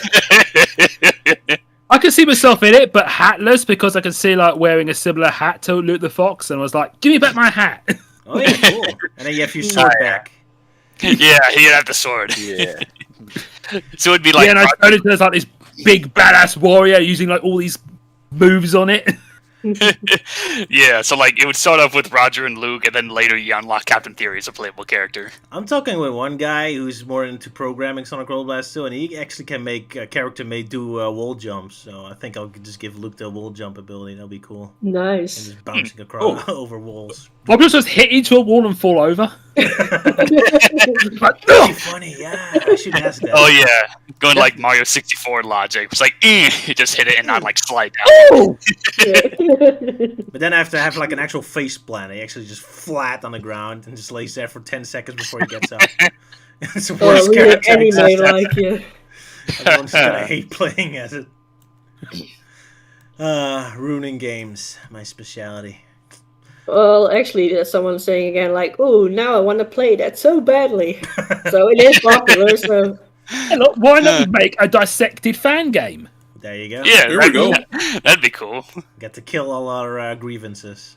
And the big boss is being Captain Obvious. Or one of the bosses. There we go. Yeah, so, like the bosses would be like Frogman, Captain Obvious, the Green Hill Zone top, and then finally Green Hill Zone itself. It's literally a Green Hill zone, just a green hill you have to Yeah, kill. it's a green hill with like giant eyes and teeth. Like Mario eyes. Yeah, Mario eyes. I can see myself fighting the ambulance. Yeah. No, that'd be like a chase level. Like, get revenge on the ambulance that ran over me, and it goes in this Or chase. that bit in, that bit in Sonic 3 where you outrun these bombs. You can be like that with the ambulance. Oh, yeah. Oh my, yes, yes. Oh, yeah, that'd be cool. Like falling ambulances. Yeah. Probably Melting Man will be my favorite character to create because I have to barely draw anything. He just keeps sitting in his trash can, and the trash can just propels him You can forward. pop along in his bin. Or maybe I'm like a power-up, like I'm a cannon power-up. It's like, fire away, whee! And there I go. That'd be something. Shooting out of the trash can. Now when I look at the logo of Garbage Girl, it kind of reminds me of, what's the game I had in time? Oh yeah, Hat in Time. Kind of looks the same, so... Yeah. Funny enough, I have that game on Steam, but I still have yet to play it. Same here. I really I have it on my list. I have it on Steam. I don't have it on Steam yet. What? Ah, It's a Yeah, feature of the game. yeah. There's a lot of games that have been collecting dust in my Steam library. Like there's that. There's Dust. Dust a Trail or whatever his name is. Just the Elysian Tale. Yep. Yeah, that Recommendable. Yeah. Yeah, that and Freedom Planet, which I actually did play that through like Lilac Story, but then I got real close to the end, and then I just suddenly stopped. So now it's been years. So now with the sequel suddenly kind of getting a release date, I guess now I should finish that game. Indeed, yeah. But right, let's move to the next official. Oh wait, that's. Oh, that was. Yeah, that's what I meant. Yeah.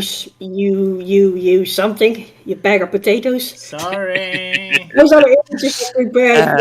You yeah. was like, oh, I You- played this game. So Yeah, you put the you Dr. buck. Wily in it. So yeah, here's the Dr. Wily from the final boss. Oops. Sorry, Yeah, so I we're shake- banning you our better- games this I week. fished at you. Yeah, I'm sure you'll be able to slap him across the face for me. Eventually. Eventually, yeah. But I'm sitting on. But at my first, desk. sadly, a disappointment. But Yo Rush, Captain. Yeah, so obviously I had to play this one for, obvious reasons, because it's a JoJo Sonic and JoJo's Bizarre Adventure crossover, of all things. And there's some weird decisions in this, mainly the art style, because for some reason Sonic and Tails are like super buff for some reason. And so like apparently their story to this is that Tails invents like new gadgets that lets him fight on par with Sonic, and in their testing of it, apparently like they gain the attention of the Stardust Crusaders, who are trying to get them to help fight Dio or something. I don't really know. It's weird. And the art style is so questionable at best.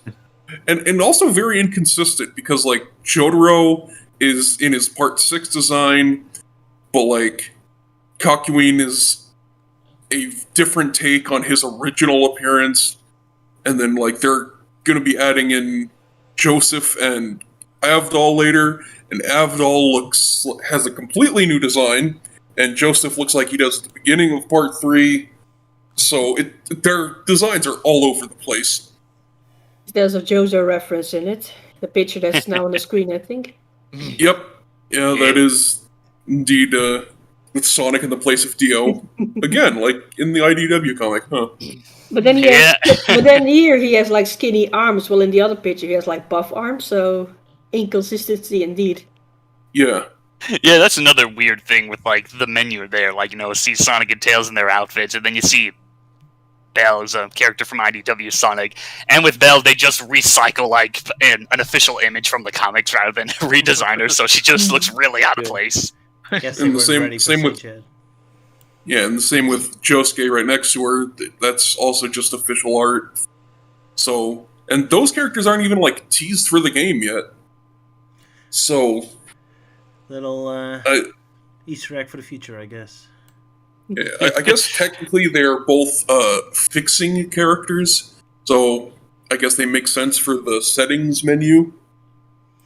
True, fair enough. Mhm. Yeah. Uh, I mean, if So- Belle is an actual playable character in the game in future, then I don't know. Not gonna be a fan of the idea of a buff Belle playable. From the menu, I would have assumed that the Sonic characters are like their new stands or something.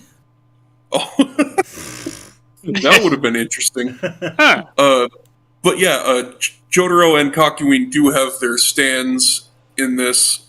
I didn't get to play much because like the demo only went live an hour before we started, so I only got to try out a little bit, and it was complicated. The training mode is dumb. You need 2 players to even enter the training mode. So, Huh. yeah. So there's really no AI controlled enemies. It's always 2 Well, players. there is. I found that out like a minute before we started. Is that if if you actually go to versus mode, there's 1 player versus 2 player, 1 player versus CPU, or CPU versus CPU. And I tried 1 player versus CPU, and the game immediately crashed. Ouch. So yeah, there's definitely a lot of problems with this game. The animation quality is also not spectacular. It's the ideas behind the animations are really good. Like Sonic's super move shows him like punching the person, and then it zooms out to show the entire world, and Sonic runs around the world. Then it goes back to the fight, and Sonic just goes across the screen over and over and over again really fast. That's cool. Not executed very well, but it's cool. So yeah, as far as fighting games go, I mean, it seems to work. The ideas are nice. It's just the looks are not good. The animation quality is not great. The art style is weird. Kakyoin looks hideous. And, like, the designs are weird. Also, supposedly, you can play as Sonic and Tails in different outfits. Because, like, I've seen screenshots of them, like, wearing, nothing. Oh my. But, like, I can't actually Well, figure out how to... Well, then again, don't they normally not wear clothes? Well, Exactly, aside from yeah. shoes, yeah. We're not And I talking was so buff I was with it. hoping to try that, even though, like, they don't even look good like that, because they still have the same weird proportions. Fair enough. But, like, to change your costume or your color is assigned to buttons that don't work, and you can't change them either. So you're stuck with the default look. Yeah, that sucks. So now I Yeah. guess we know why they're so late at Sage. They're really finishing last Yeah. minute. Oh well, maybe Sage 2023. We'll finally have all that stuff. But yeah, interesting beginning. It looks very interesting indeed. Yeah, I hope they expand upon it a lot, because the ideas are really cool. But yeah, now the execution, indeed. Okay, maybe I'll give it a look. Man, there's a lot of fighting games this year. Actually, most years, but mostly 2D fighters. But yeah, only one JoJo game, and here it is. Alrighty, so I guess we're done with JoJo's fighting Sonic crossover. Anyone else has anything to say about it? Nope. Nah, I got nothing. All right, what else did we have? Oh yeah, Sonic and the Black Knight. Yes, look. Oh right, yeah. I saw this, and I was looking through the Sonic fan games, and I saw this, and I thought, how they do it? How they going to do this on the PC? And apparently, it's a few levels from Sonic and the Black Knight recreated in Unity or Unreal. It's basically it plays like an Unleashed or Colors, but in levels of Sonic and the Black Knight. There's no sword swinging, and instead of those weird looking demon things, you're just having generic Sonic enemies. Without the sword swinging, you still get Caliburn talking to Sonic. So you just have this disembodied voice talking to Sonic, and I feel it's a bit normal because he's just saying like, "Hello, Sonic, let's go to the shop." So I thought, like, if he's a mystical talking sword, I was expecting it to make him sound a bit more mystical, like have a bit of an echo. I mean, my voice in Wing in Glide sounds a lot more mystical. Right, It's they not should too have hired bad. you, yeah. Yeah, exactly. Or use some effects for that Caliburn voice. So does this game use like new voice acting, or do they just recycle? I don't know, because I don't know if it's new redone voice acting or they ripped the audio from the game. I think they ripped it, but because I hear a lot of Jason Griffith. So. Yeah, it Plus, does they have sound a like very Jake. good impersonator. Yeah. Yeah, the gameplay's not too bad. It's exactly the same as Unleashed. You do get those quick time event things. You go through rings. You also got the boost thing that you get, and also there's the wisps as well. I was in a level based on Camelot, and had to use the cube wisp to get past this huge wall of blue blocks. But the problem is I can't turn back into Sonic in time to go through, and the blue wall immediately resets itself. But luckily, there's another route to go through it. There's also a level which is like where it has this giant tree, and you have to find these 3 switches to lower this huge barrier to go into this encampment. I found 2 of the switches, but I couldn't find the 3rd one anywhere. So I was just going all around the field trying to find it, and I just gave up. And what's hilarious is as I was going through these fields, it does feel like I'm playing like some sort of early recreated version of Sonic Frontiers. So now I found out the thing about Sonic Frontiers, it does look like Sonic in a Unity game or an Unreal game. Much, yeah. There's also another level I quite liked where you see these giant prison things that's being pulled by these huge ogres, and I thought, oh, that looks pretty cool. And you go in and you like have to release these cells, which are supposed to have people inside. But I look inside the cell, there's no one there. So, but yeah, but it's not too bad. I think the gameplay could do with a bit more tweaking, and I see like what other levels they would probably add. To be honest. Yeah, it looks very interesting, and yeah, I was really looking forward to it because I always wanted to see the Wii games like play as a normal Sonic game. Of course, it's one. Yeah, without all the sword swinging. Yeah. Well, not so much the sword swing. I wouldn't have minded, but at least playing with a normal controller instead of the Wii boat. Yes, exactly. I was wondering how they're going to do it. Because especially with all the Wiimote wiggling. Yeah. It would have been cool if they added the sword in it. I wouldn't have minded. But, yeah. Alas, it's as you said, it's pretty much just Sonic Unleashed, but then those levels imported. But I love the concept, and it's super awesome to actually have like free range now and be able to explore the town and all that. The only thing is, the levels are clearly not designed for a freestyle Sonic, so it's often very difficult to see where you're supposed to be going. Yeah, I do like sometimes like crash into things or like fall off the stage and die in some places. Because now you really realize how often in Sonic and the Black Knight, Sonic just takes very tight corners and all that, because that plays automatically, so then you just kind of look like, oh yeah, whatever. But now you have to play it yourself, and it's very unnatural, where you're just running straight, and all of a sudden you're forced to take like a 90 degrees turn the other direction, which feels very unnatural. But if you don't, you just immediately die. So it's, it's not easy to play. Although I like how they kind of translate it to a more general gameplay sometimes. Like sometimes they use like dead ends to put in a wisp, which you then need to solve a puzzle somewhere or something. So they make more use of the freedom you have. And that's neat. But yeah, it's quite challenging to play because Sonic Unleashed doesn't really play easy in a game that can be very claustrophobic sometimes because you have to make very tough. Yeah, I don't mind like the kind of thing where you have Sonic in like stages with castles and magical forests, that sort of thing. Yep. And yeah, the level where the giant orcs are pushing away forward the big vehicles is awesome. Yeah, I always love the level in Sonic Black Knight. It's kind of intimidating in this version because it looks so open, so you're kind of confused where you're supposed to go. Because at some point, Sonic like randomly starts climbing on top of the machine without your input, which feels very unnatural. Yeah. But yeah, they had to translate it somewhere because, yeah, but it's a cool concept. I love it. And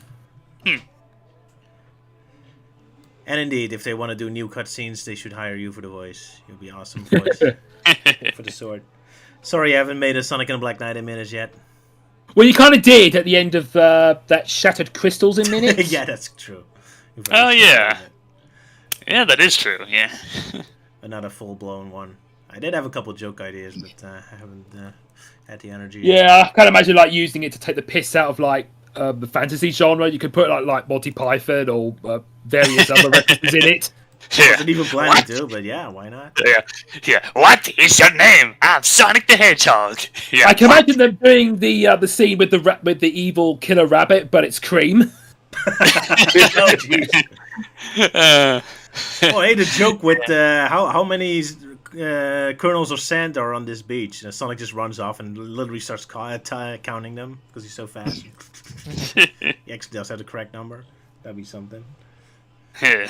A lot of jokes to be done. I haven't even thought about that.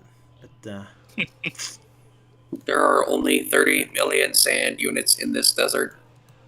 Gee, that was easy. that was scary. Captain showing off his ability to do mechanical voices. Yeah. Yeah, Captain, Yeah. are you wanting to do the voice of the sword instead of Luke? Caliburn. Yeah, give him a robot voice this time. I can imagine like there's this stall that sells talking swords, but one of them is like talking a foreign language and it has flashing lights because it's a foreign bootleg. Oh, that would be great. Like talking swords from like other medias, like the Or one there's in like a Barbarian. singing sword shop that's done like a music store that does like various musical genres. Yeah, music store, Steam store. I don't know if imagine you ever heard of the webcomic Swords comic, because their whole gimmick is swords. I've heard of the TV show Magic Swords, but not that one. No, it's pretty good. It's based in like in a fantasy world where everything is sword based. Huh. That's kind of funny. Yeah. Anyway, on screen should be another screenshot from Sonic in a JoJo game, Sally Acorn costume. Just want to show off the Melting Man. Sally? Yeah, like the colors of the outfit, those are based off of Sally's duds from Archie Sonic's new canon, which is kind of surprising. There you go. So even Sally gets another reference. Getting some love. Yeah. Surprised they went with the new design, because I know there are a lot of people that are very, very, very much against the new design in the new timeline. Oh well. They want their princesses naked, darn it. Showing off those big fur. Exactly, those big balls of fur. Okay, bad jokes that's gonna get me in trouble with my wife aside. Let's move on to the next thing. Yeah, Sonic and the Falling Star. I already mentioned it before. I haven't played it too much yet, but it's another like official, no, not unofficial, like another big full-size classic Sonic game that's been released.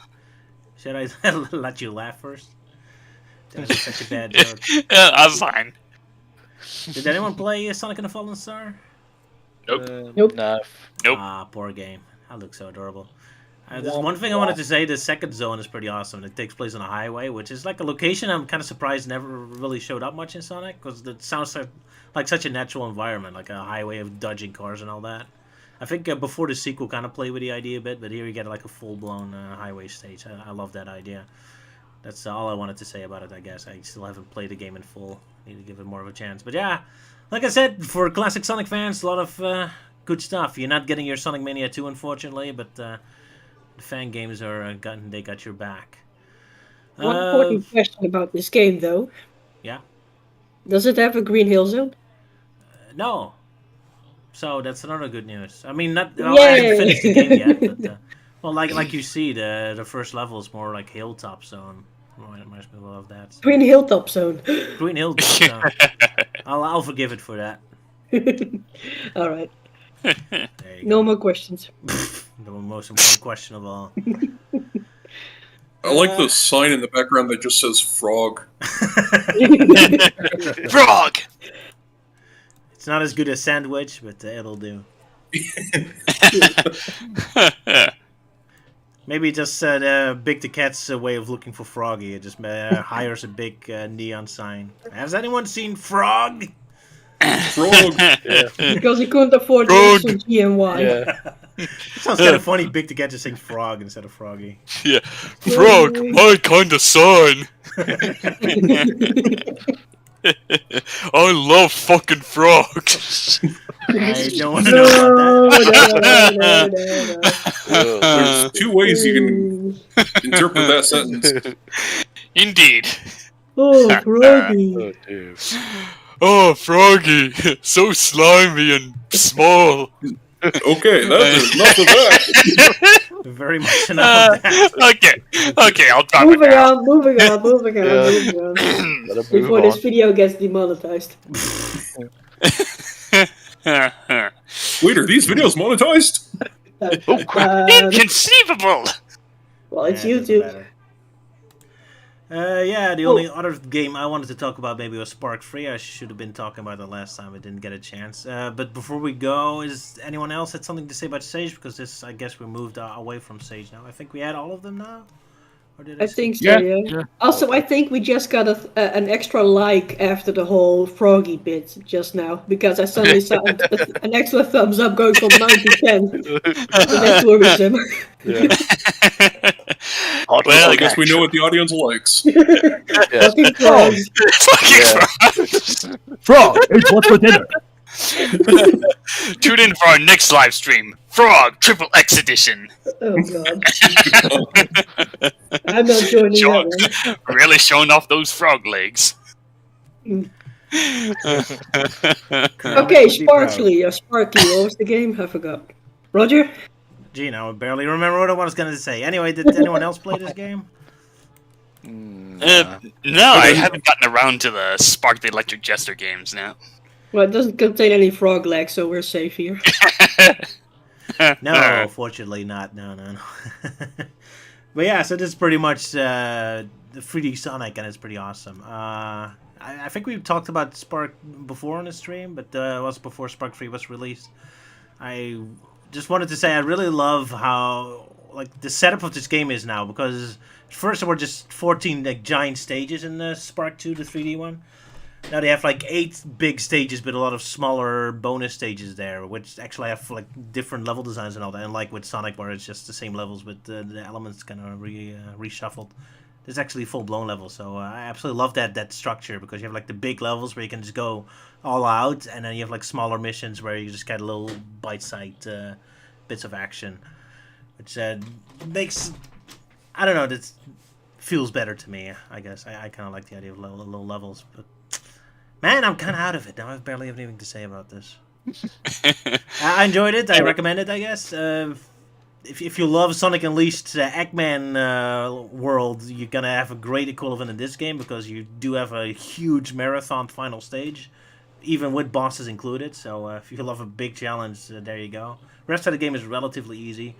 I kind of love how the game takes some inspiration even from Shadow. Like there's like a level based on how Prison Island looks like in the Shadow game, where you have this whole prison island in the jungle, but it's all deteriorating, and it's really awesome because now you can actually run through the jail cells and all that. I love how it's really like making a bigger, richer world out of it, and especially the first world where you go through a lot of like towns on the hill. Like this, really a type of stage I always wanted to see Sonic going in through. Kind of reminds me of the IDW setting with all the little mountain towns. So a lot of exploration, a lot of speed. I kind of like the fact that they also put the racing minigames in there, because Lake Feppert, the developer of this game, was also working on a separate car game, which apparently got cancelled, but then he just reworked it in this game. So that's kind of neat.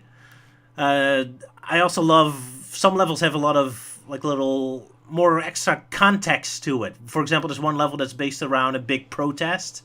You actually see people on the street protesting against the villain, which is already kind of unique, that you actually see civilians kind of like being involved in what's going on. But it even becomes part of the game. We have to kind of jump on top of the crowds to gain more height and all that. So it's a bit of a weird sense of humor. But yeah, I really recommend this game. So if you like 3D Sonic games, then it's the best Spark so far. It's just the story is kind of stupid. Where can you get it? It's on Steam, or at least I bought it on Steam. So I'm not Alright, sure if just it's for also other people to know where they can get it, if it's Steam or console or. That's a good point.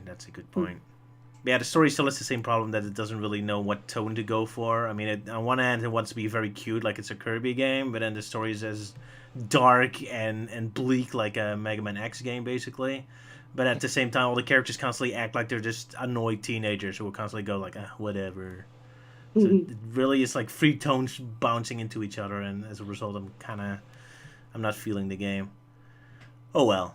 But yeah, other than the story, I really recommend it. So there you go, my glowing recommendation of Spark 3. I guess that's it. I guess we're done then. Yeah, we only have one day to play Sage, so we haven't played everything we wanted to play, and might not have taken the time to really explore them a lot. But these were our first impressions, I guess. Well, what could you do? Either way, it's a very good year for Sonic fans. I mean, 2 full-size classic games have been released, fan games. Freedom Planet 2 is out to be released in a month. Spark 3 is a great 3D Sonic game if you want a full-size one of that. So, a lot of stuff for us to enjoy. And then, of course, that's ignoring Sonic Frontiers. That's also coming in a couple months to kind of finish off the year in an official capacity. But that's for another time. Indeed. Yeah. But yeah, if anyone wants to try out the games that we shown today, just go to the Sage website that I just linked in the chat.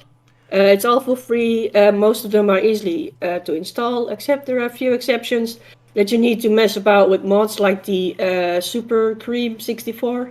You need to use a N64 emulator. That's Roger? correct, but the site says why, because most of the games on there are just regular games, so they just install themselves. But all the way at the bottom of the page, there's the game mods, and those are all the games that kind of require an already existing game to work. So those are the more Correct. complicated ones, but they're separately put there, so you don't have to worry about it. Yeah, and they also have like instructions on how to install or how to use the mod, the emulator and all that. That's correct. It comes with an instruction. Unfortunately, it is an instruction written by nerds, so they're not very good at explaining themselves often, or at least explaining themselves to a layman. But it doesn't. Yeah, because it took Roger about an hour or two to figure out Super Cream 64 with some screaming and yelling, "Why aren't you working?" Well, I didn't have much problem with mine because Roger helped You me had, out with yeah, that. Roger helped you out after Roger figured out what the problem was or why it wasn't working and such. So you got saved from the nightmare. Maybe it's just me. He helped me with getting the base file and the launcher to get it to work. The only thing I skipped out was that whole ROM hacking website. It's like, oh, I needed a website. It's like, oh, I don't think that's necessary. So I just tried it anyway. It's like, oh yeah, it works fine. I didn't know that was an option, but okay, good for you. But I thought it would be weird to be signing up for that because Roger was like, "All right, I'll sign up for that to make the game work," and I'm like, "Roger, don't." Well, Everyone that thing, I guess. But yeah, at least for the website, I can find a lot more extra Mario 64 mods. So in the end, it makes me happy. Yeah, because there's so many Mario mods since the dawn of time. I'm sure there's a mod somewhere where they actually took that there actually is an official model of Luigi that was planned for that game that got leaked. So I'm sure someone's made a completed mod of that. It's like, yay, now you can actually play Luigi after all these years. Not just that, they even made a whole Luigi's Mansion sequel, Mario 64. So if you want to play Luigi's Mansion on Nintendo 64 hardware, there you go. I'll definitely have to try that out because I love the Luigi's Mansion games. Yeah. I haven't played it, so I don't know how good it is, but I saw it. Sorry, Sylvia, go ahead. Yeah, so is that something for next year, for 2023, April 1st, to play modded Mario games? Who knows? Mario 64 Day. Maybe that's our next April Fool's thing. Just gonna talk about that's Mario what 64. That's what I meant, yeah. Oh, that's what you meant, sorry. April 1st, April Fool's Day, yeah. I missed you, Joe. April Fools. It's on the same day, Roger. Yeah, April Fools. Roger reviews Mario 64 plus the DS remake. And then I'm gonna talk about all the mods and never the actual original one. Because Mario 64 DS also has mods. I played a couple. There's even one that puts Mario Sunshine levels into it. It's pretty cool. Yeah. No, there's a multiplayer one. Oh, really? Wait, there's a mod that makes it multiplayer, or what did you say, Luke? Yeah, I believe there is a mod that's a sort of a multiplayer mod in Mario 64. Oh, nice. Yeah, that is nice. That would be fun, just playing actual multiplayer.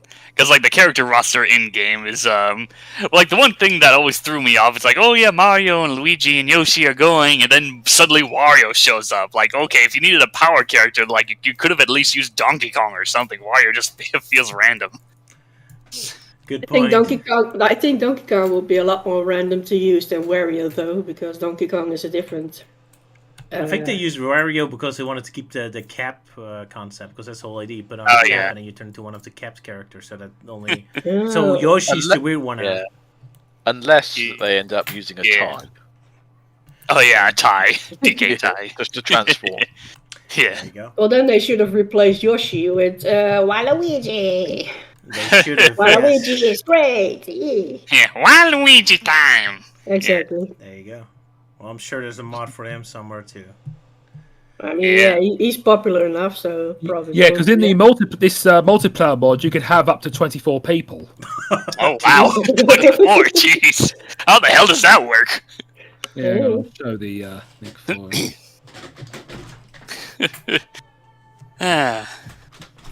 Just remember the Bohemian Rhapsody version of Waluigi.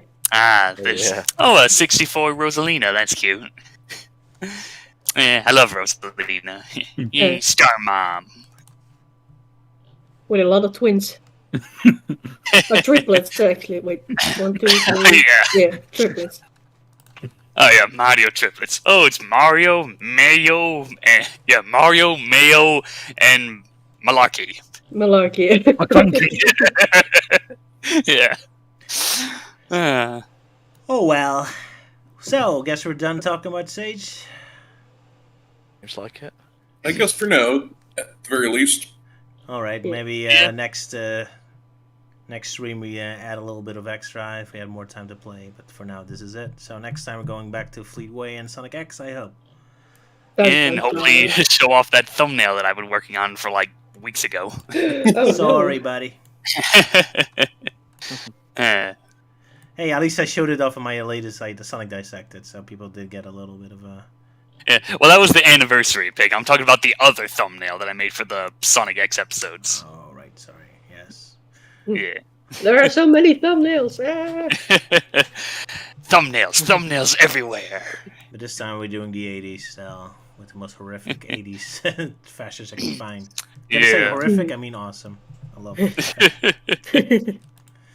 But yeah, so that was it. So everyone say goodbye, I guess. Goodbye. Yeah, I just want to shortly say, like, thank you for letting me join in. Sure, no problem. I mean, you are my wife, and if I don't let you, you're gonna make me sleep on the couch. Oh, wait, I'm the one sleeping on the couch because it's been so hot. There you go. Yeah. It'll just make you sleep on the floor. But yeah, thank you for letting me join. Sorry for the awkwardness, and I'm glad I was able to help out this time with setting up the stream pictures and such. There you go. Hmm. Yeah, it So was nice after the having you stream, around. so yeah, after the stream is over, I'm gonna whack Roger for screwing up the panicking porcupine scene. Bum, bum, Yes, he bum. deserves it. Whack him with a frying pan. So yeah, Roger, give everyone a chance to say goodbye instead of cutting it off. Thank you. Yes. Yep, goodbye. Cheerio! Well, Doodle I'm pip. about to be murdered by my wife for my screw up, so farewell. It's the final stream, guys. Show's cancelled. Bye bye. That's all, folks. Bye. Bye everyone. So long, folks. That's all, folks.